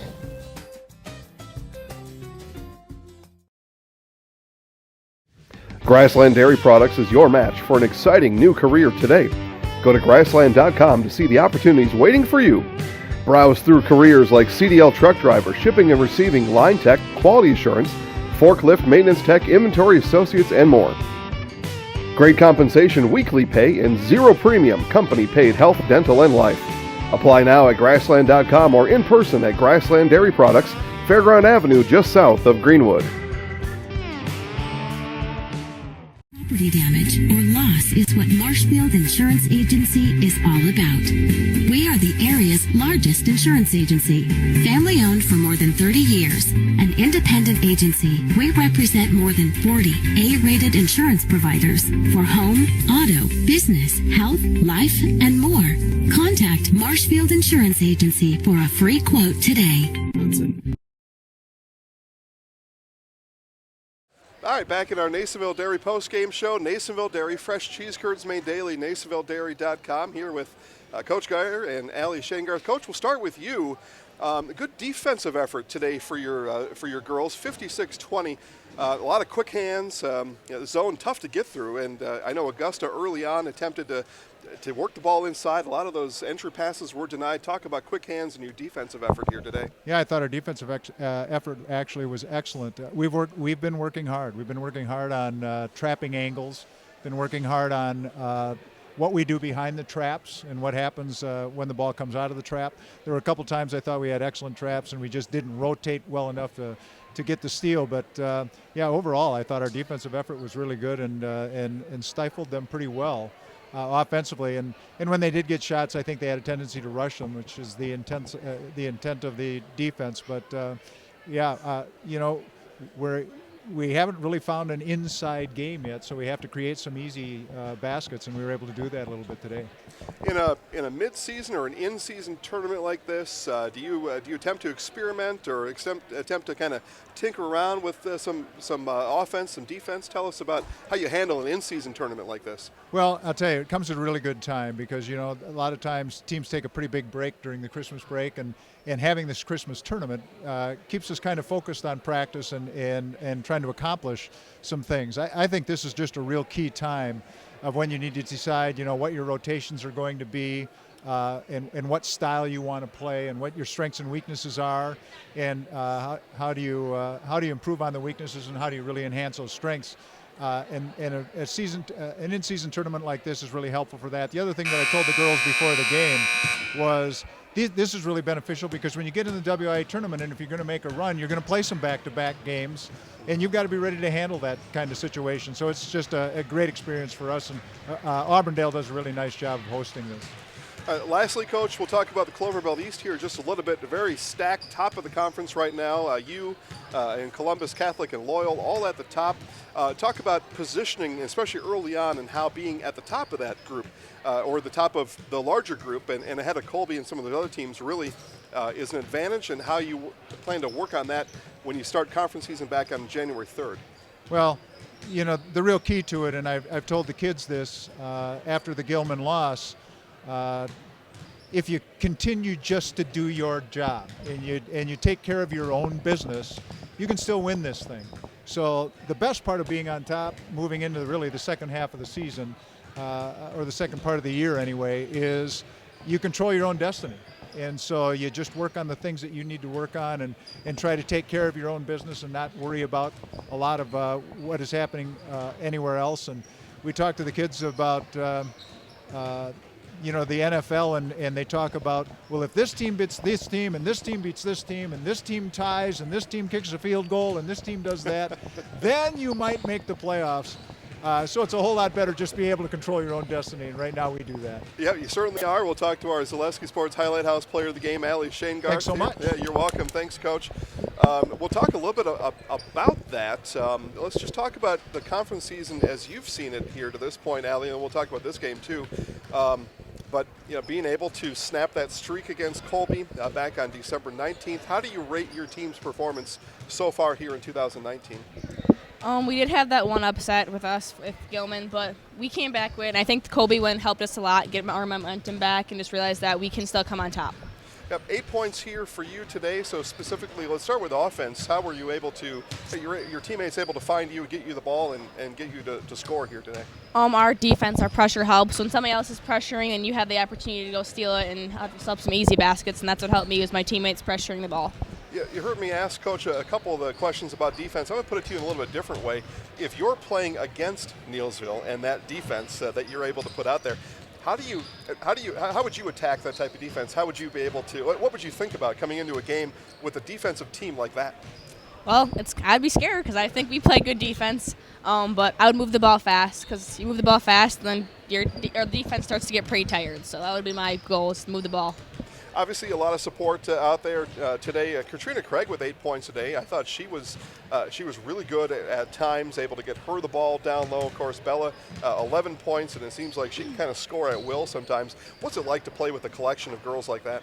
It's nice because when you're having an off game, you know somebody else is going to have an on game, and you're still going to be able to come up with wins. And Katrina did a really good job today. We are struggling with getting points down the basket, and she's really helped us, and she gets a lot of rebounds, so she did a really good job today. All right, and then you've got Auburndale tomorrow, so you're going to have a chance to watch right now. Yep. What do you, Allie Shangarth, basketball player, what do you watch for when you're watching an opponent like Auburndale?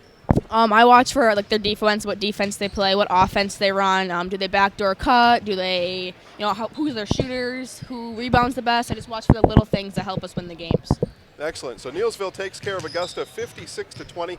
We're going to have Allie look right up at the camera right up there. I'll count her down 3, 2, 1. She'll say her name, and she's in the house. I'm going to back out a little bit, but Trevor's going to do a good job and zoom in here for us, and we'll be all set to go. All right, you ready? Yep. All right, here we go. 3, 2, 1. I'm Allie Shangarth, and I'm in the house. All right, nice job. Congratulations, Allie. You're welcome. All right, we've got 11 minutes left before game time here. Auburndale will take on Loyal coming up. I'm going to step aside. You guys can keep watching warm-ups, and I'll be back, get everybody set up for this game here in just a few minutes.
just talked about a birthday.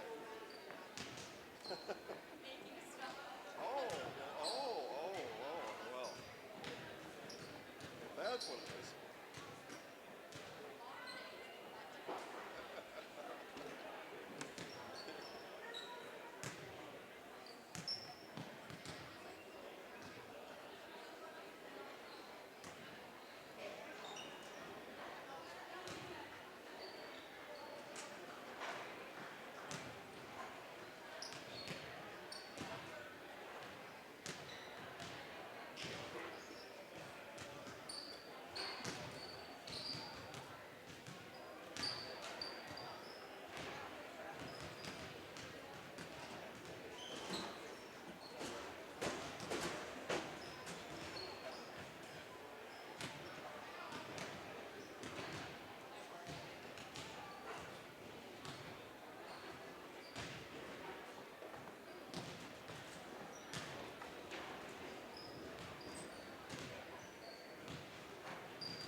All right, welcome back to Auburndale as we get set for game number 2 today.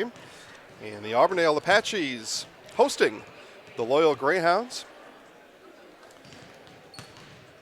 And today's, excuse me, starting lineup sponsor today, pregame show sponsor. How about that? Gross Motors of Neillsville. Gross Motors located on Highway 10 East in Neillsville. Browse online at grossauto.com.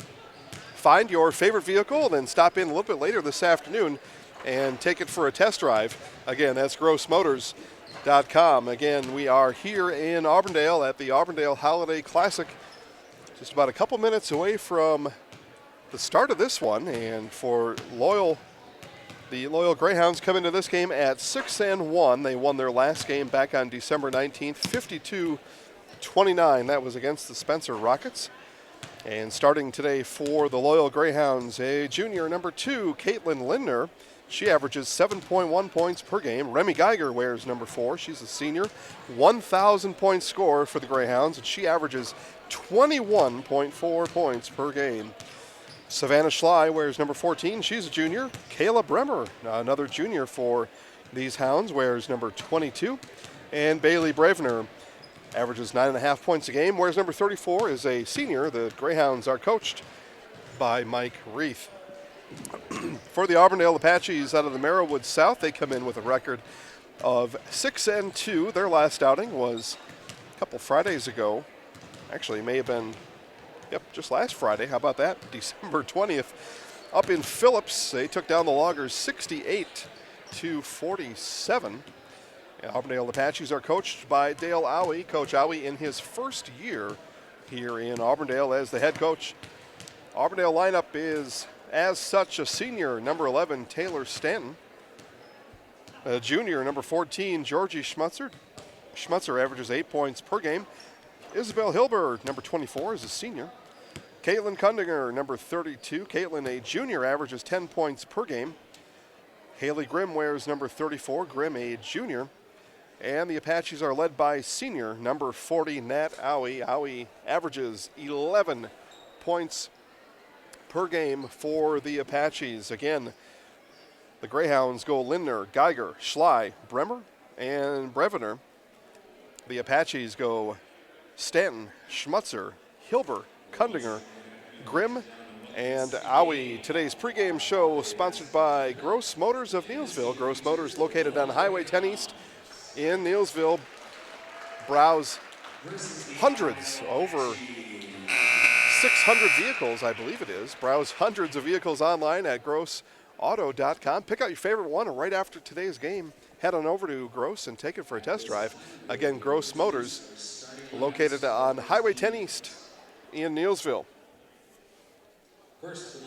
Get our formal introductions here by our courtside PA announcer. And again, I will remind you as we go through these lineups. Number 2, Caitlin Lindner. Number 4 is Remy Geiger. Number 14, Savannah Schley. Number 22 is Kayla Bremer. And number 34 is Bailey Brevener. Again, the Greyhounds are led by 1,000-point scorer Remy Geiger. Geiger averages 21.4 points per game, and certainly has to be a mark that Coach Owie has told his girls to keep an eye out for, is number 4, Remy Geiger. Yeah, Coach Owie's starting lineup for the Auburndale Apaches: number 11, Taylor Stanton; number 14, Georgie Schmutzer; number 24, Isabel Hilbert; number 34, Haley Grimm; and number 40, Nat Owie. I inadvertently had Caitlin Kundinger in the starting lineup. Her 10 points will come off the bench in this contest. But we are set for basketball again, game 2 in this 2019 Auburndale Holiday Classic.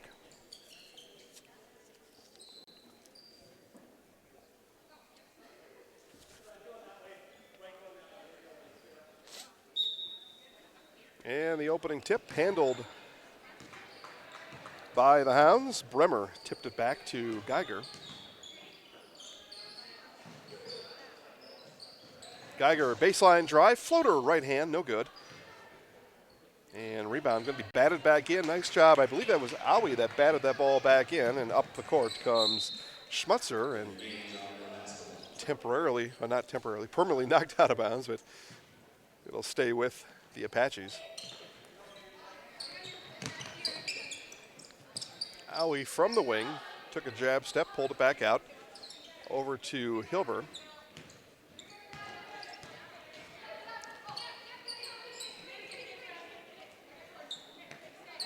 Long time, Schmutzer held that ball, now hands off to Stanton. Stanton will bring it back up top.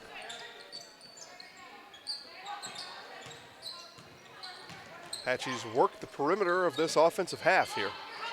Owie post up, no, and instead off to Hilber. Hilber, 3 on the way off the back of the rim, no. Long rebound chased down by Stanton. Second chance for the Apaches, put up right away by Schmutzer. That one came up short. Lindner with the rebound. Geiger brings it up court for the Hounds. Baseline drive, right-handed floater, long for Schley. 1 Shot, one, and done on that end. Now Auwe, three, got it, Nat Auwe hits a three, and we are off and running here in Auburndale. Game already got a little bit more tempo than our first game of the day, as again the Beavers just overwhelmed by the Warriors. If you missed that one, 56-20. Neillsville over Augusta, and it wasn't even that close.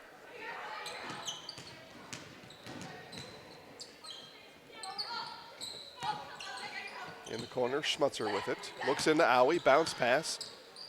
Auwe able to bring it, and then may have, nope, Hilber able to save it there. Nice job by Isabel Hilber to save that from an over and back. That one picked off by Geiger. Geiger left hand up and good. Remy Geiger goes coast to coast off the steal. And again, 1,000-point score for the Hounds, and no surprise, she scores first for Loyal here today. Again, averaging 21 points a game, she will score first and often. Hilber's bank shot goes long. Rebound brought down by Bremer. Lindner on the wing, drives, kicks it back out. Three on the way from Brevener is no good. And rebound finally settled down by Taylor Stanton. Stanton, Hilber. Hilber baseline drive, tripped over her own feet as she went.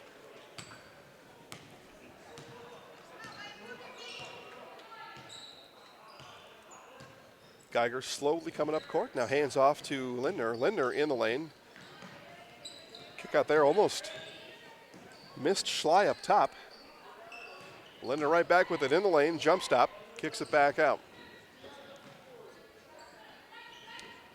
Geiger had a screen set to her left, went right. Now Geiger dump in to Bremer, easy bucket there on the dime from Geiger. Loyal up 4-3 early here, just 3.5 in. Three on the way from Schley, no. I'm sorry, from Schmutzer. Both 2 14s on the court. Better get him straightened out now. Here's Schley on the drive. Gets it to Lindner. Lindner got Auwe off her feet, and Nat able to bat the ball down.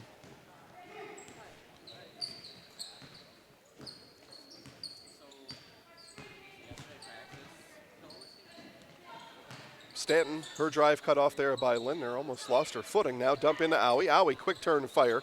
Too strong, rebound, no. And now finally brought down by Brevener.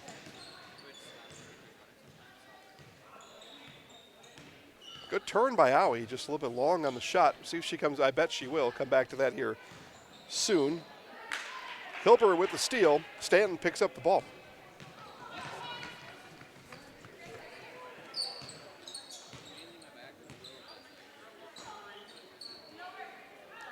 Just saying a moment ago, this game's got better pace to it than Neillsville Augusta. It doesn't have the scoring yet, though, and a missed shot there. And a shot by Grimm off the front of the rim.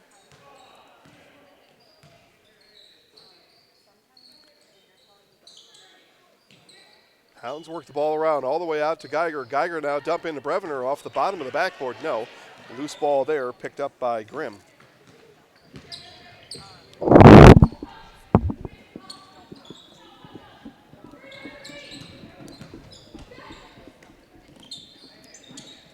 Auwe with it, looked into Hilber, instead rotates around to Schmutzer. Now back to Auwe up top. Stanton on the wing, looks for a cutter. Didn't see one, kicks it out to Hilber.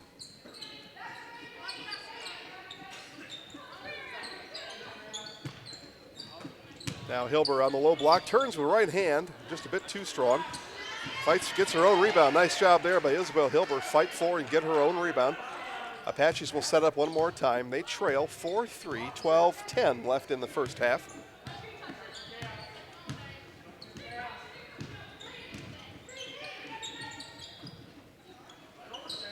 Stanton, Schmutzer, 12-footer, rolls off the front of the rim, no good.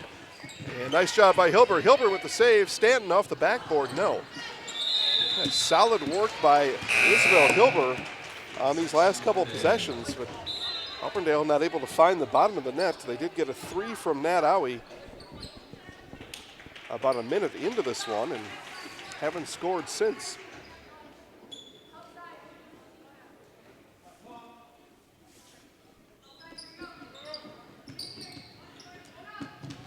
Just avoiding the 5-second call there with Schmutzer. Now Hilber, rolling right-hander, gets it to go. So Hilber, nice work there. As saw these Apaches back before Thanksgiving. Just trying to take a look here, see what's developed. Again, Coach Owie in his first year, see how Coach has brought these girls along. Geiger floater in lane off the back of the rim, no. Owie skies for the rebound. Again, they come in with a 6-2 record. Hilber lets it fly, rattles in and out, and Geiger chases this one down in the corner.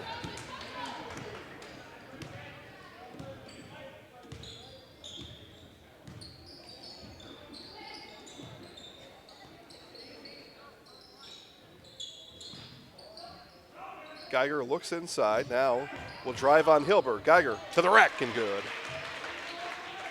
If you've not seen Remy Geiger, you now understand a 1,000-point scorer. What she's able to do on the basketball court, just able to work her own way around. Sometimes you think she could kind of win a 1-on-3 battle. Just the way she's able to move and control the basketball and control the court and defense in front of her.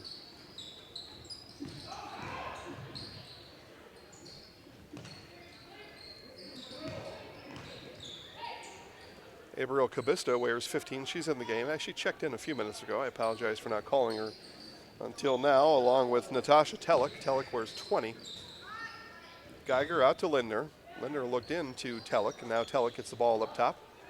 Over to Geiger all the way around. 3 on the way for Remy, just a bit long, and going to be out of bounds. Last off the hands of Caitlin Cunninger.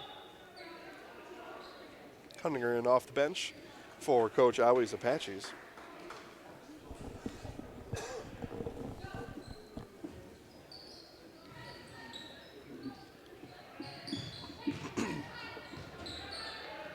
Geiger left alone again in the corner. She'll take that shot and miss that one as well. Had a couple three-pointers and not able to get him to go. Again, she's left open.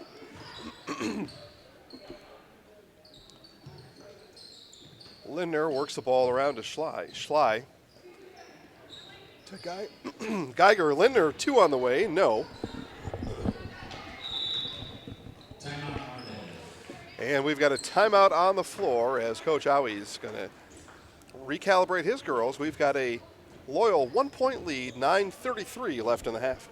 Order a gift box at either location or order online by going to hewittsmeats.com. Tons of choices including summer sausage, snack sticks, jerky, free regional shipping on all gift boxes. Visit hewittsmeats.com. Hewitt's Meat, located in Marshfield and Tomahawk.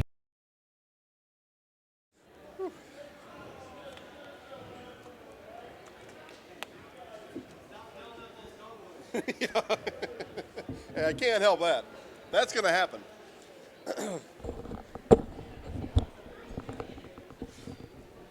All right, again, 9:33 left to play here in the half. Loyal clings to a 1-point first half lead, 6-5. I mentioned Auburndale out of the Merrillwood South coming in with a 6-2 record. They're 1-2 in conference, and that puts them at 4th place. They and Stratford share the 4th and 5th place slots. Edgar at 1-3 in last place. At the top of the Merrillwood, Newman Catholic at 4-0, and Assumption and Marathon both 2-2. Assumption took care of Marathon in Marathon last week, so they got that road conference win over the Red Raiders.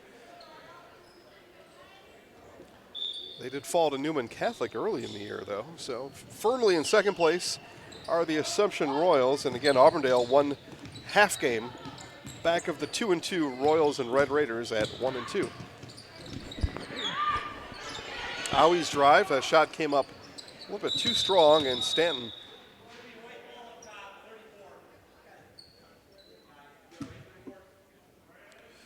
take a look at number 34, Haley Grimm. Grimm may have taken an elbow to the eye, maybe a finger, And the officials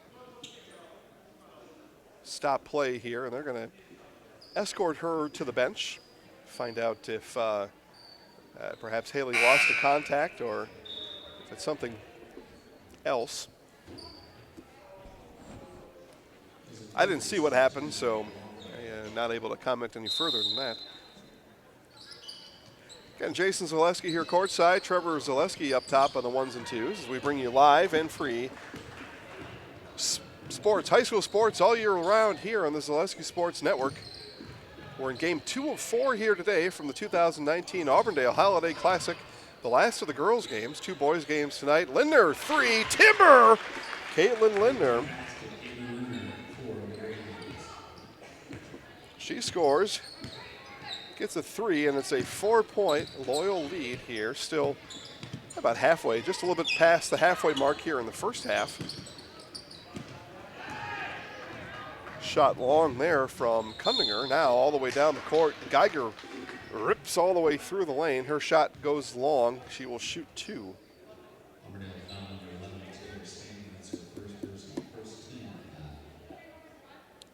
And we talked a little bit at length during that first game and with Coach Geyer at the end of it about the stacked Lower Belt East Conference this year. And Loyal tied for first with those Neillsville Warriors. They will not play. This is not a bracketed tournament here, rather a 2-game, I don't know what you want to call it there, just a 2-game event. But Neillsville, Loyal, and Columbus Catholic all with 1 loss, sitting on top of the Clover Belt East. Colby at half game behind that trio of teams.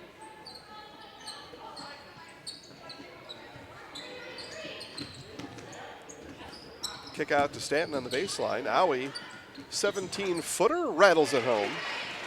She scores. She started her scoring with a 3-pointer. Now she scores almost 10 minutes later. She's got 5. And over the back, I believe, was Bremer on that rebound attempt there.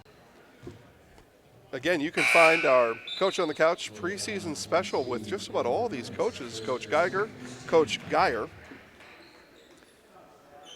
Coach Wilczek, Columbus Catholic, Coach Rao from Colby. We attempted a number of times to comfort Coach Owie, first-year coach for these Auburndale Apaches, and he was not able to conceptualize that interview, so we don't have one with Coach Owie as Nat comes up empty a couple times. But, not for lack of effort, I'll tell you. We gave it our best shot.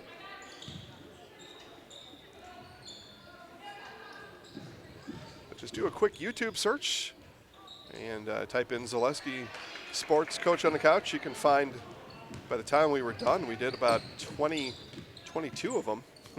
So if your coach was willing to go on camera, there's a good chance, out of 22 anyway, that your coach's preseason interview was out there. Watch it. They're all good ones. These coaches know a lot about what they've got going on, obviously, and just good basketball minds and great people besides all that. Be a good 10 minutes spent to see what your coach or maybe your rival's coach had to say about the season. Baseline drive is no good for Peyton Hamas. Hamas had a good look at it here from the baseline corner, just came up a little bit long. Geiger hands off to Lindner. Lindner, as they weave at the top there, and it'll be Schley retain possession of the ball. Quick hands by Stanton, but Schley able to keep it. And finally, the Apaches get the steal there. It looked like they had a steal in the making for a while. Grimm finally nabs that one.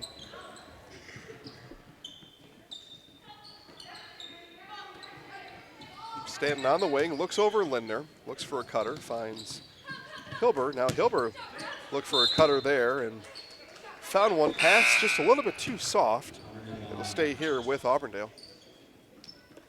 Looking for Haley Grimm.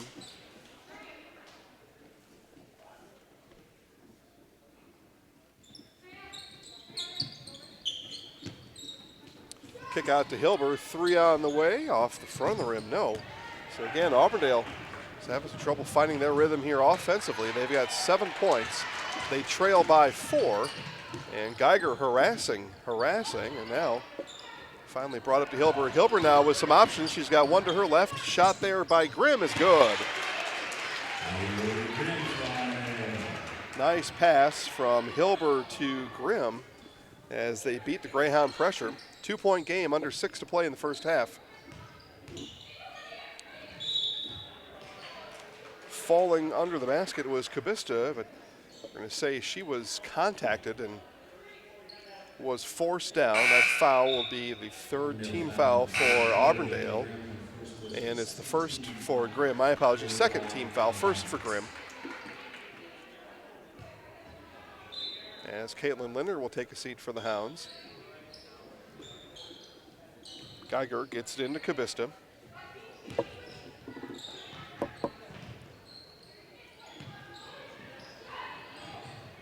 Brevner finally able to get it loose, gets it into the hands of Remy Geiger. Geiger back to Brevner.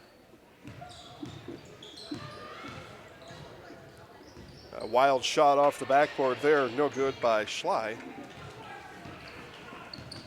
Not out of control with her body, just a little bit wild coming through the lane.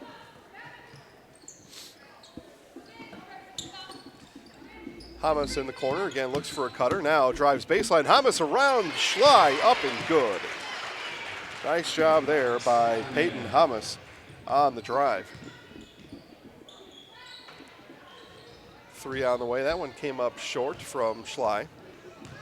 And Coach Reith going to go to the bench. It looks like Savannah Schley is going to take a break here for a little bit on the next dead ball.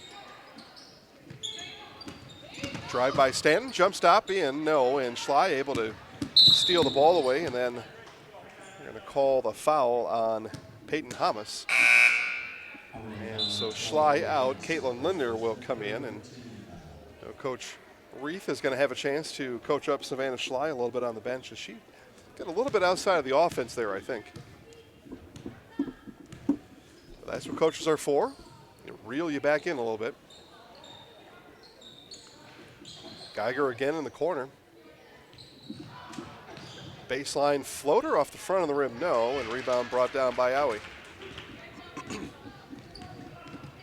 6 points for Geiger, not able to get that one to go.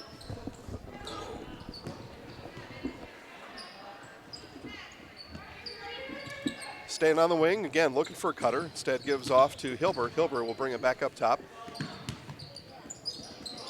Hamas tried to create some room there and then fell with it. Jump ball is appropriately called and points away the Greyhounds. Hamas attempted to create a little bit of separation there with her left arm. As she did, lost her footing.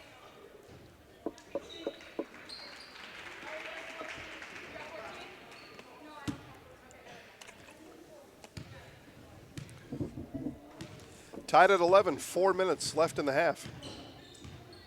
Albee with 5 for the Apaches. Geiger with 6 for the Hounds. Geiger with it here on the far corner. Now in the lane, Geiger right hand. No, that was partially blocked, I believe, by Owie. Geiger, though, able to get the ball. Back up to Kabista. Kabista to Brevner. Brevner in the corner to Linder. Brevner left alone for 3. That was long. Loose ball brought up by Stanton. Schmutzer with Linder on her, gets it up to Stanton. Stanton had Owie as a cutter, went to Hilber on the other side.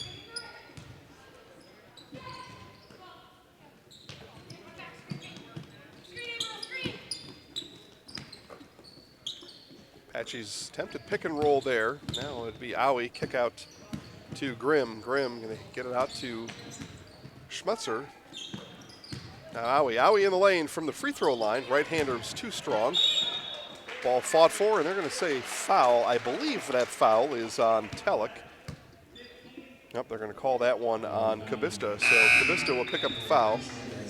It is the 2nd team foul for the Hounds. First on Kabista, and Geiger will take a break. In for Geiger is Schley. So again, Schley got coached up a little bit there on the sideline. Now back in the game. Now Hilber little bit of space, comes inside, and it's a 14-footer for Isabel Hilmer. She's got 4, and the Apaches in the lead for the first time since 3-0.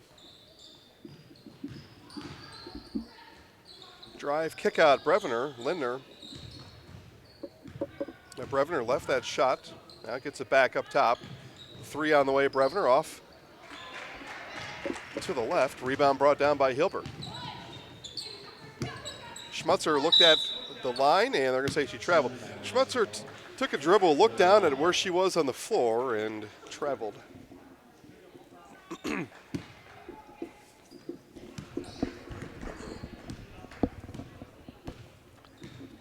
2:15 left in the half, 13-11, Auburndale up.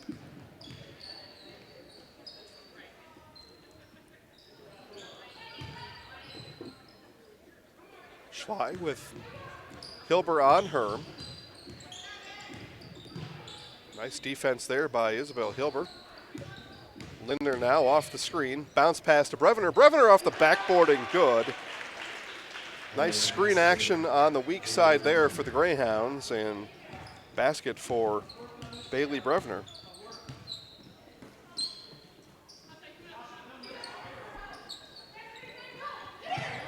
Stanton sees Hilbert down low. Hilbert turns right hand off the backboard, no. Outlet pass to Schley. Now Brevner on the turn. Didn't get the ball down to the floor. Travel is the call.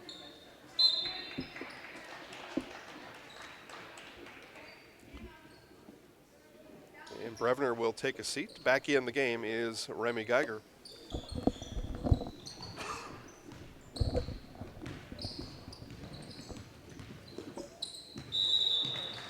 Anna Marie Owie in the game, and she traveled as she was harassed all the way up the court.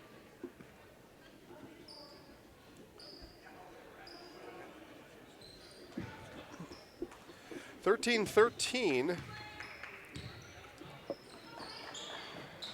75 seconds left in the half. Again, the game's had good tempo, just haven't had the scoring to match that tempo.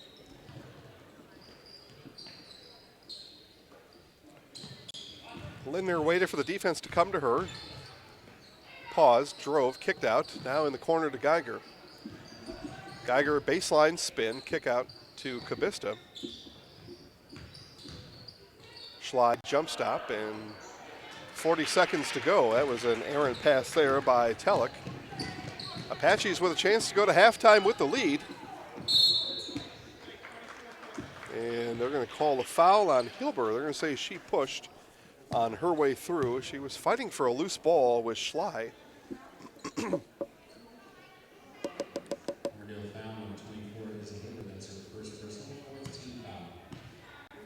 So a pair of turnovers for both teams in the last 90 seconds. We'll see what anybody wants to do with the scoreboard here as we wind under 30 seconds left in the half.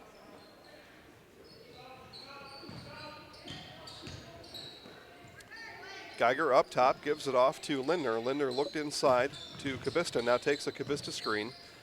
Gets out to Geiger. Geiger is going to reset the offense up top. 10 seconds left in the half.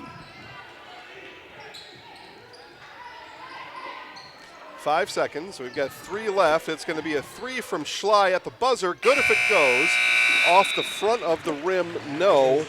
And no scoring. So we will have nobody go to the locker room with the lead. It'll be tied 13-13. Again, we awarded our 2019 female and male fall sport athletes of the year just a few days ago. And you saw our male athlete of the year, Dalton Fedek, during the halftime break of game 1. You will now see our 2019 fall sports female athlete of the year and her award presentation right now. Welcome everybody to Columbus Catholic High School as we announce and award our 2019 female fall sports Athlete of the Year, Dorsey Walker. Dorsey, congratulations. Thank you. You're welcome. Dorsey had a fantastic 2019 high school volleyball season. We'll talk about some of those stats with Dorsey. We'll talk about things that she did during the season, maybe some fun moments, maybe some stuff that people don't know about. We'll see what we get into here with Dorsey today. But first, Dorsey, just again, a fantastic season. You were in a regional final again in 2019. So take a look at some of Dorsey's stats here and how we got to this point. Dorsey led her team in kills 353. Emily Jasinski was next with 248. So that's just a tremendous stat line. It would just pause on the kills just for a minute. So 353 for a lot of girls. Again, MJ's she's pretty good too. But for a lot of girls, 353 that's worth a couple of years. You did that just in 1 year. Let's just talk about your volleyball skills a little bit, and we'll go down the list of the other stats. But for those that maybe don't play competitive volleyball or just kind of watch and it's like, hey, that's cool, they scored some points and they won. Talk about the whole setup, right? I mean, the first hit to the middle, second hit is coming somewhere else, and then the kill. What is for you on that third hit? Talk about some of the strategy and your run up and all that kind of stuff. Talk about how a kill actually happens. Yeah, well, it depends on the other team's defense. So if they're set up and there's no one on the line, so I can hit straight forward, then I can hit there. But if there's someone there, it's too easy to defend, so I might place it in a far different corner. And it just depends on where people aren't, and that's where I try to hit. And a lot of communication in that series on that first and second hit. There's a lot of communication going on that really tells everybody, at least on your half, what's going to happen, right? Yeah, Brianna Post always would yell, "Go line, go cross, hit," where to go, basically. Yep, yeah. So it's a very orchestrated event in that way, very choreographed, thought out and planned. Yes. Absolutely. A lot of people think of football and they think of plays and plans and choreography, but very much the same in volleyball. Yeah. All right, blocks, 32. Only Jess Jacopen had more with 33, so you're right on Jess's heels with blocks. And then aces, 97. You led your school in aces. Don't really register with sets, but that's okay. Because let's just talk about Megan Kibble a little bit and how she's able in that choreography. And we'll go back to her stats here real quick. 811 times she had an assist on the volleyball court. 353, or most of those 353 were to you. Talk about what it means to have her in that middle position up front. She's an amazing setter. I'm so lucky to have her. She's really smart, and she picked that up really early in the season. She knows which person to set to, what's the smartest decision, and yeah, she's really talented. 97 aces, and we wouldn't get there without mentioning Coach Cat Eagle. The coach is, we'll talk about aces just a second. Talk about what it's like to play for one of the premier coaches in central Wisconsin, Coach Cat Eagle, what she does to make your game better. She is the best coach I can ask for. She really is positive, and that really helps everyone. And she always sees the bright side of things. If something bad goes wrong, you can always look to her, and she has something good to say. On those 97 aces that you had on the year, a lot of them are the serve position or the serve direction. You know the terms probably better than I do. Those, though, are oftentimes directed by Coach Eagle. So talk about that, what she's able to help you, how she was able to help you get to that big number this year. Yeah, before I serve, I look to her, and she tells me which of the 6 spots to serve, and she really knows what's going on in the game. She might tell me to serve to the 1 spot, which is where the other person who just served is.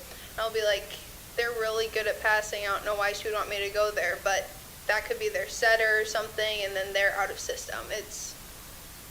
There's a lot of technique, I guess, that goes into it. Mm-hmm. And Coach knows absolutely what she's doing, yes, right? Definitely. And she's gone through hours of film study and just knows the game of volleyball, maybe unlike a lot of other people in the area. Okay, so I mentioned you played in a regional final here at home. As we kind of talk about the season a little bit, obviously didn't get the result there that you wanted to in that match, but one of the most exciting matches of the year. It's always exciting when you play at the gym here. It's loud, it's raucous. I said a couple times during the season, as I announced a couple of your matches, that Columbus, for better or for worse, has been known as a basketball school. Yet, though, the show that you and the rest of the girls were able to put out a couple times and the noise that came out of that gymnasium was more than a basketball game. Is Columbus Catholic now a volleyball school? I think so. Yeah, all right. So, and as a sophomore, you've got a couple of years yet to get better. So we look forward to that. Before we talk about what's coming in your future, think about some of those moments in the season, whether it was a particular team you were playing against or just a moment. What is maybe some of your fun memories, or one fun memory that maybe even other people don't know about? Well, the Athens game was the best we had ever played. We were picking everything up. I made a video of everyone picking up everything, and I sent it to our group chat, and they all thought it was funny, I guess. Yeah, absolutely. But a really close-knit team. Yeah, definitely. As far as that's concerned. How much, think back again during the volleyball season, obviously, you're playing in the evenings, you practice after school, but it's a little bit to handle. We do a series called Day in the Life where we show what it's like to go through all that. How much, and I think it's okay now, and I think it's okay overall anyway, but how much volleyball are you thinking about, talking about with your teammates during school? Actually, we just had finals, and after that I went to go study. We were talking about volleyball. Even though the season's over, it's all we talk about. And during the season, or in the halls, we'd always go game day, and just, we really love volleyball, and it's all we talk about. Yeah, and with that being said, so no basketball for you this year. Instead, focusing on volleyball. Tell us what you do now that high school volleyball is done. What do you do now to stay in the volleyball game? I'm playing club, and so far we've only had practices. We have 2 practices a week, and then soon we'll start tournaments. Yeah, all right. And then soon, you just said finals, so soon next semester will start. School year will end. Next year begins. And it starts in July or June. We start really early. Right. What are, as you think now to your junior year, next year, went through some of your stats. We'll go through those again. Have you begun to think about goals and how next year might play out? Yeah, I've been having lots of goals since freshman year. I want to have 1,000 kills. I know Kendra Byral had that, and it was a big celebration. I think that would be fun. I want to beat the school ace record. I'm pretty close, I think. I had around 100, like you said, 97 in 1 year. So hopefully if I keep that up, I could get 300 maybe. And just being a really good leader on the court. Yeah, a regional final would be handy, perhaps even a trip to state. Yes, go to state, definitely. During your high school career here. Again, Dorsey Walker, our 2019 Female Fall Sports Athlete of the Year, 353 kills, 32 blocks, 97 aces. A fantastic year. Congratulations, Dorsey. Thank you. You're welcome. All right, guys, more to come at ZaleskiSports.com.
Geiger launches a three. That three off the front of the rim, no.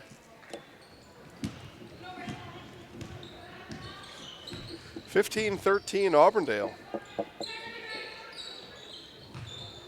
That pass is off the hands of Schmutzer, and Greyhounds scoop it up, come back this way, all the way down the court to Schley. Schley, baseline drive, right hand off the backboard, no. But she will go to the line for two. Nice take there by Savannah Schley.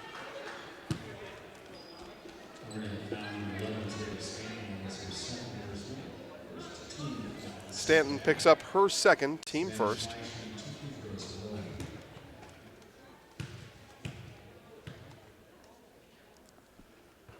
And Schley comes up empty on her first attempt.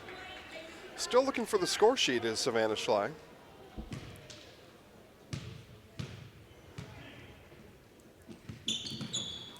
And can't get that one to fall. Owie with the rebound.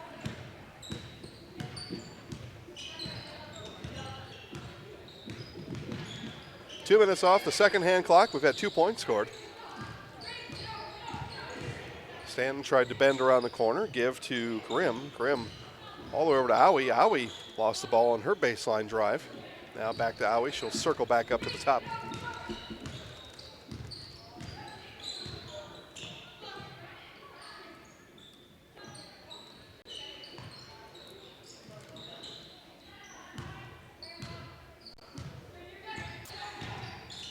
Owie and the Apaches reset offense. Now a ball poked away there by Bremer. Stays with the Apaches. Pass into Hilber, and again, quick hands on the inside by Bremer. Kayla Bremer working this possession defensively, doing nice work. Ball still with Auburndale. Schmutzer will inbound from the near side into Stanton. Stanton had Grimm to her left, now back up top to Hilber.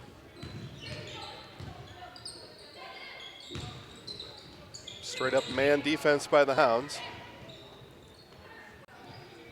Grimm waiting for a cutter, doesn't find one, takes one dribble, hands it off to Stanton. And we've got a timeout Auburndale as that offensive possession was sluggish throughout. We've got 15-11 left in the game. Auburndale leads by 2. Clemmy Sales in Stratford is your hometown Chevrolet dealer. You won't get any high-pressure sales tactics from us. We simply offer great deals on quality, brand-new Chevrolet vehicles. We also have a great selection of pre-owned vehicles and expertly staffed service departments for all your repair and maintenance needs. Small-town hospitality, just like your grandfather remembers. That's why people keep coming back, time and time again, for their next new vehicle. Experience small-town service like no one else can deliver at Clemmy Sales in Stratford.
She got in a little bit too far, but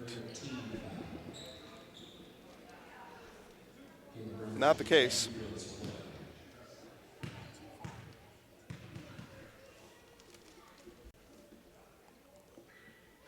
And free throw 1 up and good. So 3 fouls now on Grimm. She'll go out.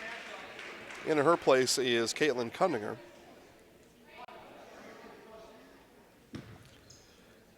Bremer kind of got bailed out there from behind. She was in too deep, but able to get a couple free throws up. 1 of 2, and Augusta comes down with the rebound. Knocked away into the hands of Lindner. Now Geiger gets it back to Lindner. Now dump into Bremer. Bremer on Owie, spins to her left. Left hand up and good for Kayla Bremer. Nice move there by Bremer. She's got 5, and we're tied 17-all, 13 minutes left in the game. Hilber lost the ball, and Geiger ties her up at midcourt, and possession arrow will keep it with Auburndale.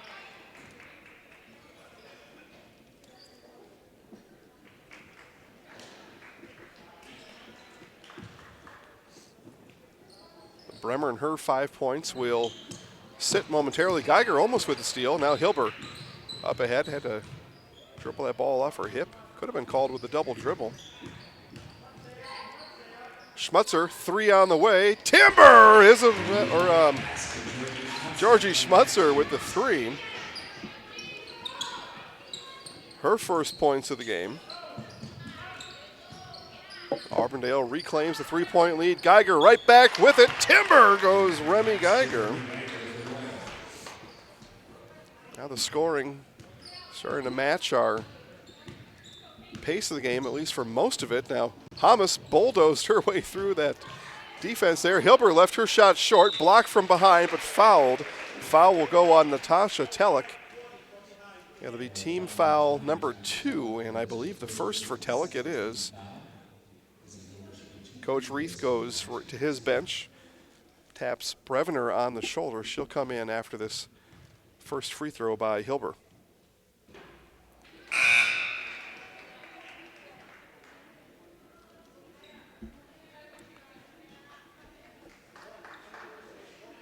She comes in for Schley. Hilber 4 points, looking for 5, and gets it there on the back end of her free throws. Gives her Apaches a 1-point lead. Brevner works on Owie.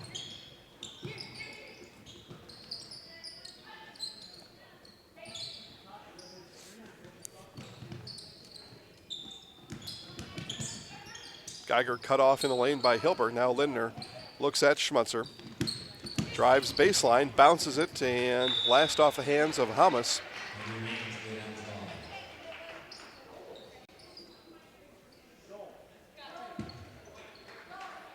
And Coach Reith is going to call a timeout.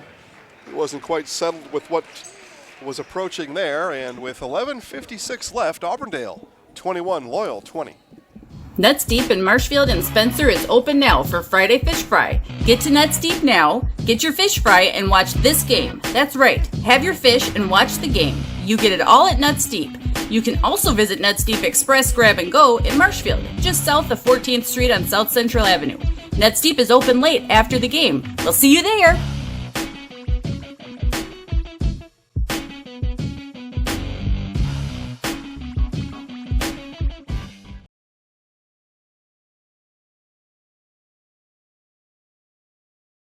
Classic. Game 1 of the day saw Neillsville take down Augusta 56-20. A 1-point game here. Auburndale host school over Loyal 21-20. It's a 13-13 game at halftime, and on a little bit better pace here in the second half, not by much though. And thanks everybody for tuning in, watching another Zaleski Sports broadcast on our Zaleski Sports Broadcast Network. 2 more games yet tonight, 6 and 7:45, as boys basketball will take to the court. Geiger in the lane, can't get that one to roll in. And Stanton's going to come away with the loose ball. The two Greyhounds got tangled up underneath. Hamas kick out to Schmutzer. Anna Marie Owie up top with it now. Gets it out to Stanton. So out of a Coach Reith timeout here. Didn't quite get the... I got a nice look from Geiger. That three-pointer long by Schmutzer. And we're going to have a loose ball foul on Auburndale. See who they give this to. And they're going to give that to Peyton Hamas. It's team foul number 4, the second for Hamas, as Bremer comes in, and Cabista will take a seat for Coach Reith.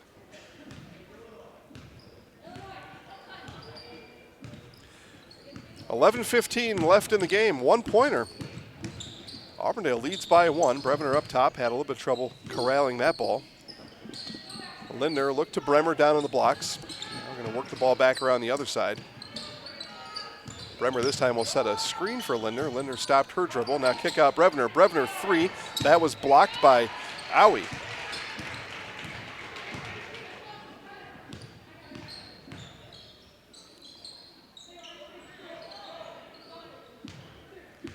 Owie dribbles back up top, bounces to Schmutzer, down to the wing for Stanton. Some very deliberate Auburndale offensive possessions here in the second half. Again, they lead by 1. That was bounced in the lane. I don't think Stanton looked before she bounced that one in, picked off by the Hounds. Brevner to Geiger. Coach Reith taps Savannah Schley on the shoulder. She checks into the scorer's table. Brevner looks into Bremer. Does not go to her. Geiger works on Hamas, over to Lindner. Inside they look that time to Telek. Now Lindner in the lane, bounces it to Telek. Telek off the backboard, too strong. Bremer with the rebound. Bremer right hand, no, she's fouled. And that foul will go on Taylor Stanton. It'll be team foul number 5, a shooting foul though. So Bremer will go to the line for 2.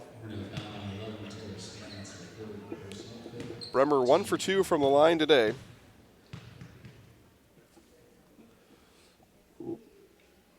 First one up and good. 6 points for Kayla Bremer, and we've got 4 brand new Apaches in, now 5, so. Stanton stays in, so. Well, and so does Owie, my apologies. 3 new Apaches in. They come in with such a wave, it looks like it's 5. Bremer's second free throw, good, and now the Hounds retake the lead here, the first lead of the half. Nice job by Bremer. Bremer steal. Geiger right hand up and good. Nice job by Bremer to get her paws in the way. Geiger finishes it off with points. And another steal. Now Lindner with the ball. Greyhounds 3-point lead. Looking for more. 9:30 left in the game. Swing out. Brevner 3 on the way. Off the front of the rim. No. And again, Greyhound defense attacks. Time many in the stands were shouting, watch out. As Schley was coming up from behind. Could have poked that one away perhaps from Schmutzer. Or Stanton, my apologies. Owie up top. Bremer looks at her. Now the dump in down low to Grimm. Grimm hands off to Owie. Owie, 6-footer is good. Anna Marie Owie, first points of the game. Back come the Hounds, up by 1. And Lindner close to a 5-second call. Coach Reith saw it, called the timeout. His Hounds up by 1. We'll be back. Hi, I'm Ashley. I'm the director at Little Sprouts. Little Sprouts has been a real great community. It's very family friendly. It feels like a big family to me, and being the new director here, I felt very welcomed into the family. I like the smaller family. Everybody knows everybody, and you all get to know everybody in the center, and we do family activities and much of a family atmosphere. Again, thanks to our game day sponsor, Marshfield Country Club. Marshfield Country Club is open Friday, Saturday, Sunday. I misspoke in the first game. I said today was Thursday. It's not. Today's Friday. Hey, listen, when you're having fun, there's no need to look at a calendar. Marshfield Country Club, Friday, Saturday, Sunday, full menu. Take the family out for a good time, and then yourself come back, have a good time at Marshfield Country Club. Again, Marshfield Country Club open all winter long, every Friday, Saturday, Sunday, Friday fish fry tonight. And again, full menu, homemade pizzas, appetizers, drinks, and more. Marshfield Country Club, just west of Marshfield on Wren Road. Marshfield Country Club open all winter long, Friday, Saturday, and Sunday. Ball stolen by Grimm. Owie coming down the court. Owie looking for room. Bremer on her, cuts her off.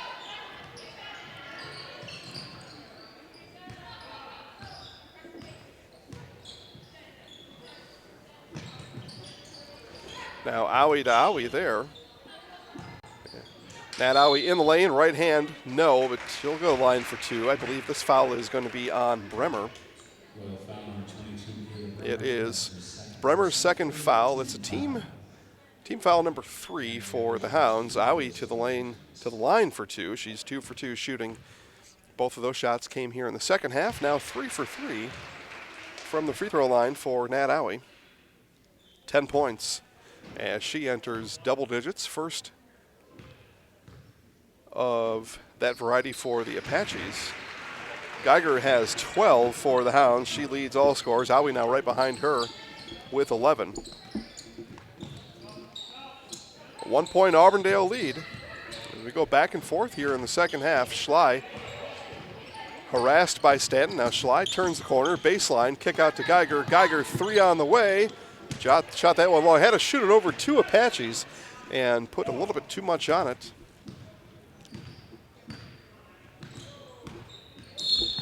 And Hilber is going to be fouled by Geiger at the half-court line. Remy trying to go the other way off the steal. She picks up her first foul of the game, team foul number 4. As Bremer comes out for Coach Reith and Natasha Telek in. Coach Reith using Telek a lot here these last few games, getting good minutes out of her.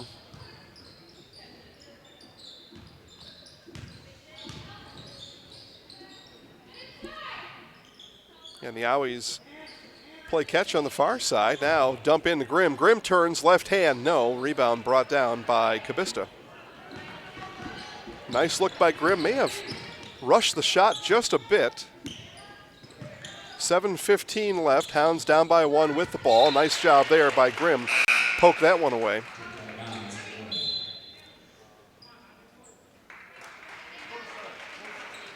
Anna Marie Owie comes out. Georgie Schmutzer in her place. Geiger will inbound from under her basket. Bounces into the lane. Bounced it past 3 Apaches. 3 on the way from Schley, short off the front of the rim. Rebound brought down by Hilber.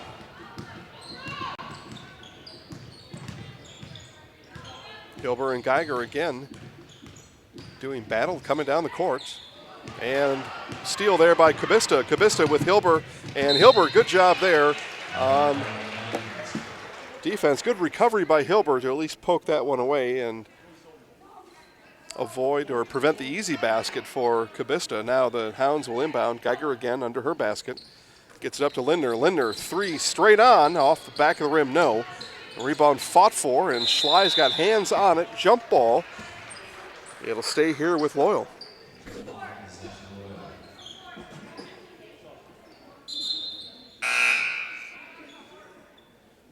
Brevener will come in. Kabista out. Smattering of applause from the folks that made their way over from Loyal. Into Brevener. She lost the ball off the inbound. Hilber with it. Turned the other way. Hilber jump stop in the lane. Too strong. And ball brought down by the Hounds. Kabista gets it out to Geiger. Hilber contested layup. Just a bit too strong with it. Schley able to stop her feet, worked around to Geiger. Geiger looked at a 3. Owie, good closeout on her. 6:20 left in the game. Dump in Cabista, or right hand. No, I'm sorry, that's not Cabista. It is Cabista. Just when I thought it was wrong, I was right. But nice job there by Cabista. Turn and fire and give her Hounds a 1-point lead. Owie, uncontested to the rack. But she's fouled, and she'll go back to line for 2. Nat Owie, 4 for 4 from the line here today. And she'll have 2 more with 6 minutes left in the game. Her Apaches down by 1. That foul on Bailey Brevner, each team now with 5. And that one rims in and out for Owie, her first miss of the afternoon. Again, boys basketball at 6 here today. It's Neillsville taking on Weyauwega-Fremont. And then our nightcap is Auburndale and Augusta. So off that make, Owie joins Geiger with 12, and we're tied 26 all. Geiger, three-pointer on the way. Timber! Remy Geiger breaks the tie. Hounds with their biggest lead of the second half. They led by as many as 4 in the first half.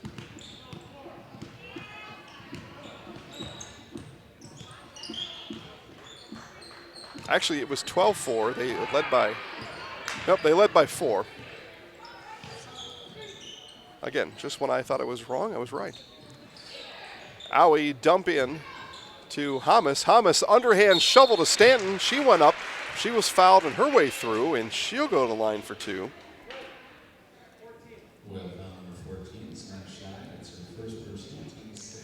So Stanton looking for first points today. 5:16 left in the game. Her Apaches down by 3. First one is up and good.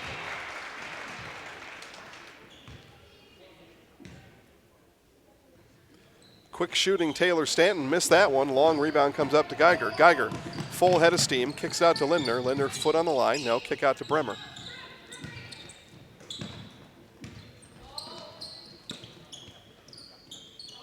Hounds with the ball up by 2, and look at that nice move by Kayla Bremer off the backboard and good for 2. She's got 9. Errant pass there right to Lindner. Lindner now looks ahead. And she gave it right back. Nice job by Grimm to step back in front of that one. Nice job by Grimm to get back on defense.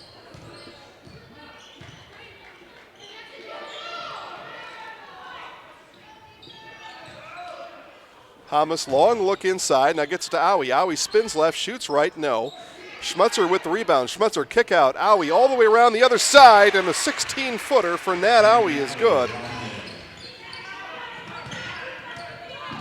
Off that miss, Owie went all the way around the other side of the basket, made herself available, and it's a foul on Hamas. Now each Auburndale and Loyal with 6 team fouls, and with 4:12 left in the game, looks like we will see free throws coming down the stretch.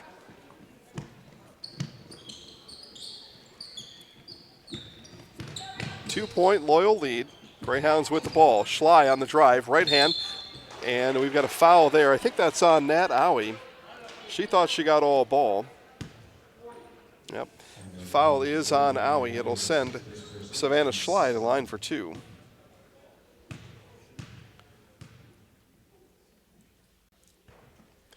Schley now 0 for 3 shooting from the free throw line today. That was Owie's first, team 7th for the Apaches.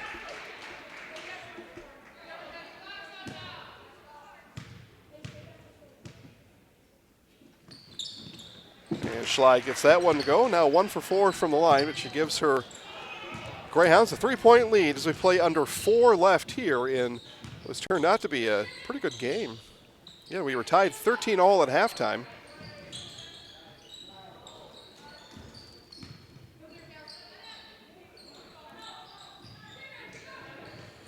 Look inside to Hamas. Instead, ball worked back around the other way, and Brevner able to bat that one out of bounds as the entry pass intended for Caitlin Kundinger.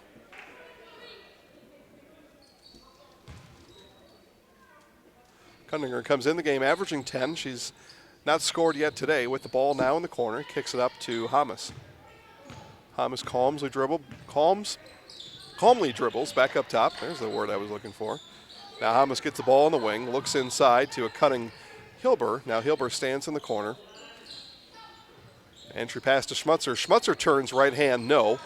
And loose ball is fought for, and it's going to be a foul on Loyal, and that'll put, nope, it's a foul on Auburndale. I thought the initial call was red, but it's not. It's a foul on the Apaches. That'll go against Kundinger, and the aforementioned free throw parade has started.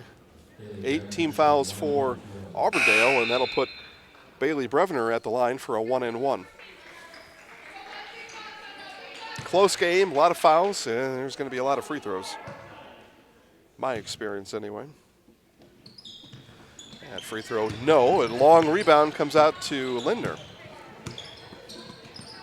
Greyhounds reset with a 3-point lead.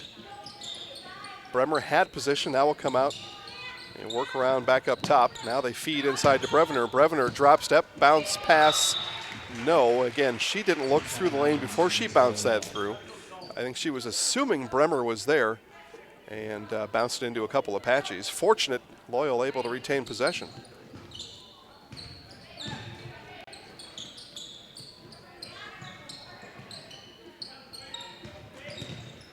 Now Geiger spins around Owie, kicks out to Bremer. 2:50 left in the game. Hamas went for the steal, almost had it. Now Lindner turns on her, dribble stop. Geiger left alone, 3 on the way for Remy. Off the back of the rim, no, and rebound comes down to Hilber. Hilber up to Owie. 2.5 to play. Apaches down by 3 with the ball.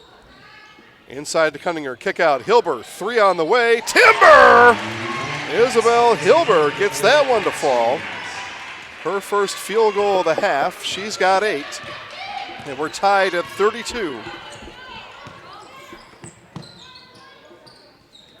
Lindner, Owie staring at her waistband. Schley works up top. That one picked off by Hamas, and then off the turnover, Geiger with the foul. Second on Remy, but again, free throws now come into play big time here as the Hounds now with 7 fouls. It'll be Peyton Hamas at the line for a 1-and-1. Tie game here. She can break the tie with a made free throw.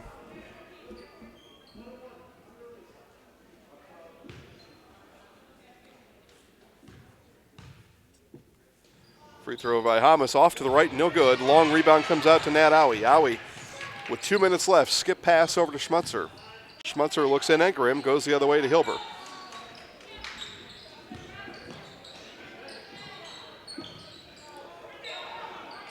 Hamas on the wing, guarded there by Geiger. Owie flashed up top. Now it'll be Schmutzer with it. 1:40 left in the game. Tied at 32. Geiger went for the steal, almost got the foul. Got neither. Owie, long three-pointer, good for Nat Owie. Auburndale up by 3. Lindner, and 1.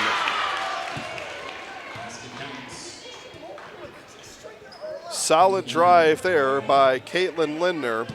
Off of the made three-pointer by Nat Owie, comes right back, and she's got an opportunity for 3 with the free throw here. She is be her first free throw of the afternoon. Lindner looks to tie the game, rims in and out. Auburndale with the ball, up by 1, 1:20 left in the game.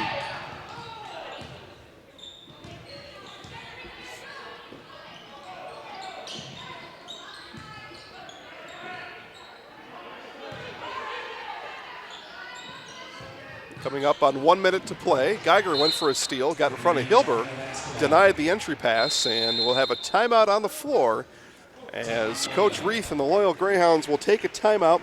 1:04 left to play. Auburndale 35, Loyal 34. Wondering what to feed your team after work, the game, or this weekend? Chips Hamburgers in Marshfield and Wisconsin Rapids has tasty char-broiled burgers for any hungry appetite. From the classic hamburger, to the famous Chips Champ and everything in between, check out our daily specials. Stop inside to enjoy your meal with comfortable seating. See our complete menu of burgers, hot ham and cheese, hot beef, chicken and fish, fries, rings, curds, and ice cream served year-round. In a hurry? Same great menu in the drive-thru. Chips Hamburgers in Marshfield and Wisconsin Rapids.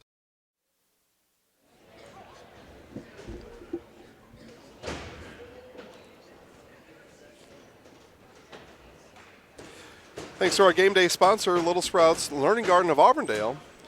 Little Sprouts always has room for your half pints and little tykes. Give Little Sprouts Learning Garden of Auburndale a call.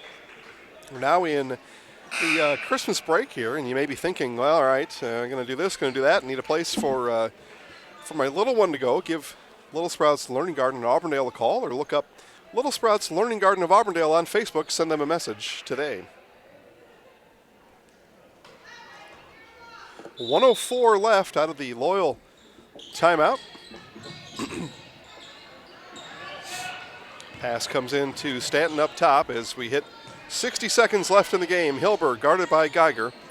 Off to Owie. And we've got a travel. Matt Owie traveled as Geiger reached in, and it's a turnover back to the Hounds. Hounds down by 1, 50 seconds left in the game. And picked off by Stanton. Stanton all the way to the rack, up and good.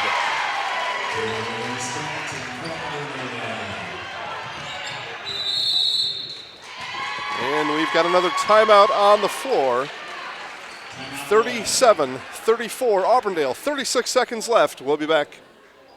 Gross Motors of Neillsville is your Dodge, Jeep, and Ram dealer in central Wisconsin. Gross Motors of Neillsville, conveniently located on Highway 10, is ready for you to take a test drive today. See their selection of new and used Dodge, Jeep, and Ram vehicles in person, or browse online to see hundreds of vehicles at grossauto.com. Trades are welcome and all offers will be considered. Gross Motors of Neillsville is your Dodge, Jeep, and Ram dealer. See Gross Motors of Neillsville today. Again, that's grossauto.com. Coach Reith called the timeout there. It's a 3-point Auburndale lead, 37-34. And again, it's been a bit of a back and forth affair here in this one. Hounds looked like they were maybe going to be able to get out in front a little bit. Auburndale comes storming back. Again, Coach Dale Owie in his first year got his Apaches off to a 6-2 mark and got himself a 3-point lead here with 36 seconds left. See what Coach Reith and the Hounds have to say about it with the final 36 seconds about to happen.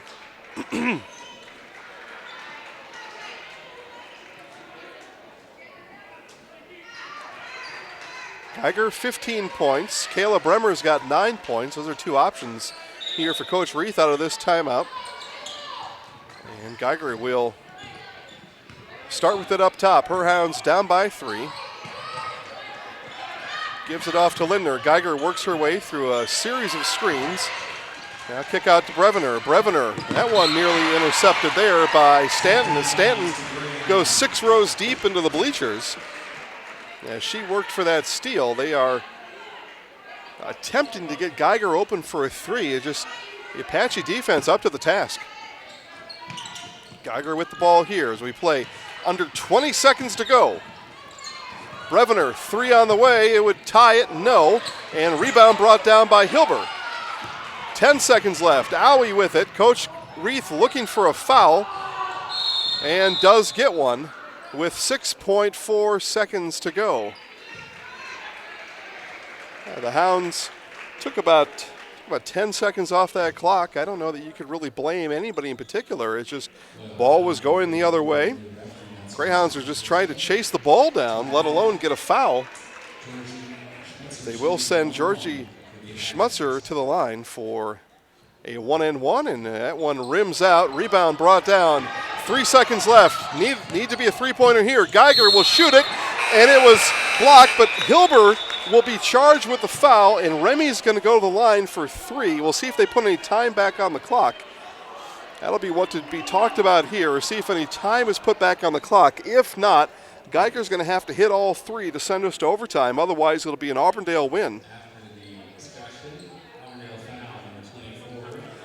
So the foul is on Hilber. That much we know. And we'll see if they put any time on the clock. That's okay, 1.1 seconds. So Geiger makes all three. Obviously, we've got a tie game. If she misses any of those, it'll need to be a Greyhound rebound, most likely.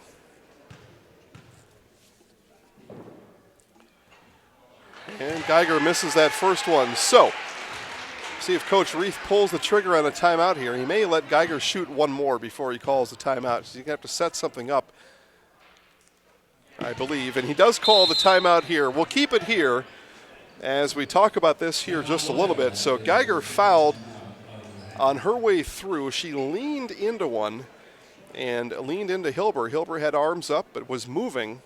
So the foul was called. Geiger misses the first of three free throw attempts. So not able to tie the game from the free throw line. Coach Reith now is talking to his team, talking to Geiger about missing this third free throw and how to get the ball, how to get the shot back up in 1.1 seconds. That's the theory here. You miss this one, and he's explaining or telling Remy which side to miss to so his team can load up to that side, attempt to get the rebound, and they get the shot back up right away. So watch for Geiger to miss here and see if the Hounds are able to get a rebound. There's the miss, and the rebound was had. The shot was put up by Brevener, but not able, though, to get the rebound or to get the shot back through. She got a shot up, so the mission was accomplished there, but just not able to get the shot through. And that is where our game will end here today with Auburndale on the winning side of it, 37-35. Make sure to stay tuned to our Neillsville Dairy postgame show. Neillsville Dairy, fresh cheese curds made daily, neillsvilledairy.com. Winter's coming fast, which means it's time to hit the trails. Bill's Service Center has all things you need to stay warm and dry on the trails this winter. With a full selection of jackets, bibs, helmets, boots, casual wear. And don't forget that Bill's is your chainsaw safety gear headquarters. Bill's Service Center is your one-stop connection for all your cold weather riding gear. Don't freeze your jingle bells off. Get your cold weather riding gear at Bill's Service Center. Bill's Service Center, where the adventure begins. For me, college is about more than hitting the books. And at Mid-State Technical College, I get the whole college experience. Live in a dorm? Bam. There's a meal plan? Tasty. I could join a student organization? Hi. Or intramural sports. Yeah! Plus, I can study abroad while earning college credit. And the cost for all of this? No-brainer. So don't wait. Apply today. Taqueria El Sol is serving the most authentic Mexican food in central Wisconsin. Taqueria El Sol is located in Marshfield on South Central Avenue and 17th Street. Open 7 days a week, Taqueria El Sol makes fresh salsa and guacamole daily, along with a full menu of family recipes. The grocery store is also open for your convenience with dry, refrigerated, and frozen goods to serve your family the most authentic Mexican food in central Wisconsin. Taqueria El Sol on South Central Avenue in Marshfield. Chili Implement, located just north of Highway 10 in Chili, is your place for Kubota zero-turn mowers. If your lawn is big or small, we have all the lawn care solutions for you. Check out our 60-inch deck. Kubota powerful, precise, proven. Chili Implement is your choice for Kubota, Case IH, and Gale. Chili Implement, open 6 days a week to serve you. Chili Implement. Witness the difference of a Catholic education at Columbus Catholic Schools.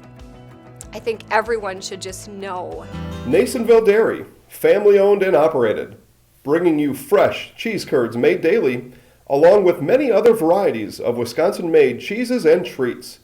Don't forget to check out our cheese and sausage trays for your upcoming parties and cheese and sausage gift packages for the holiday season or any other special occasion. Neillsville Dairy, located just southwest of Marshfield on US Highway 10, neillsvilledairy.com.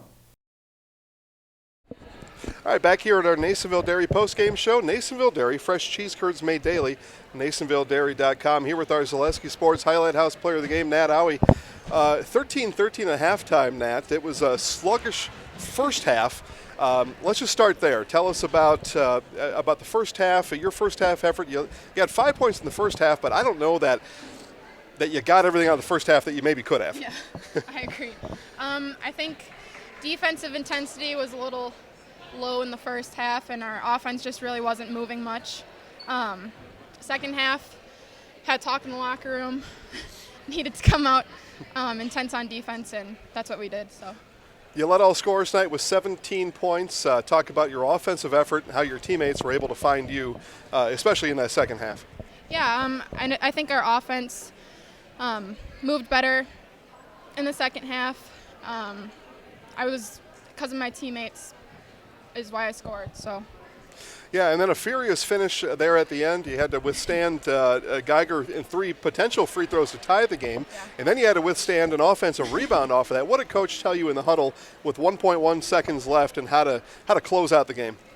He said they were going to intentionally miss, which they did, and he just said each of us needed to box out, and it was rough. All right, we'll talk about conference play here a little bit. I know you're not in a conference game here today, but you're 1-2 in conference. Maybe not exactly where you wanted to be, but how do you and the rest of the girls feel about how things have gone in the Merriwood South so far this year? It's a very tough conference. We started off with 2 tough games against Assumption and Marathon, and play Stratford next week, so we're really looking forward to that, try to get a win out of it. But yeah, hard conference this year for sure. Yeah, definitely. And then tomorrow you're here against Neillsville. You've got a chance to see those girls, a very talented Neillsville Warrior team. When you're watching that team on the floor, what are you looking at? What are some of your scouting eye? What are you looking for and now anticipating tomorrow when you take on Neillsville? Yeah, their defense is very, very tough. So all week during practice, we've been working on what we're going to do against them with their 1-3-1 and 2-3, and yeah, we've been working hard trying to figure that out. So. All right, excellent. All right, now we're going to put you in the house. I'll have you look right at the camera. You can just stay right there. I'll move out of the way. I'll count you down 3, 2, 1. I'm Nat Owie. Okay. All right. Ready, Trev? All right, here we go. 3, 2, 1. I'm Nat Owie, and I'm in the house. Perfect timing there, right? All right, congratulations. Nice job. All right, guys, we'll wrap it up for now. We'll be back on the air at 5:40. 5:40 back on the air as we will then watch boys basketball here at the 2019 Auburndale Holiday Classic. It is Neillsville, Weyauwega-Fremont. Again, back on the air at 5:40. We'll talk to them.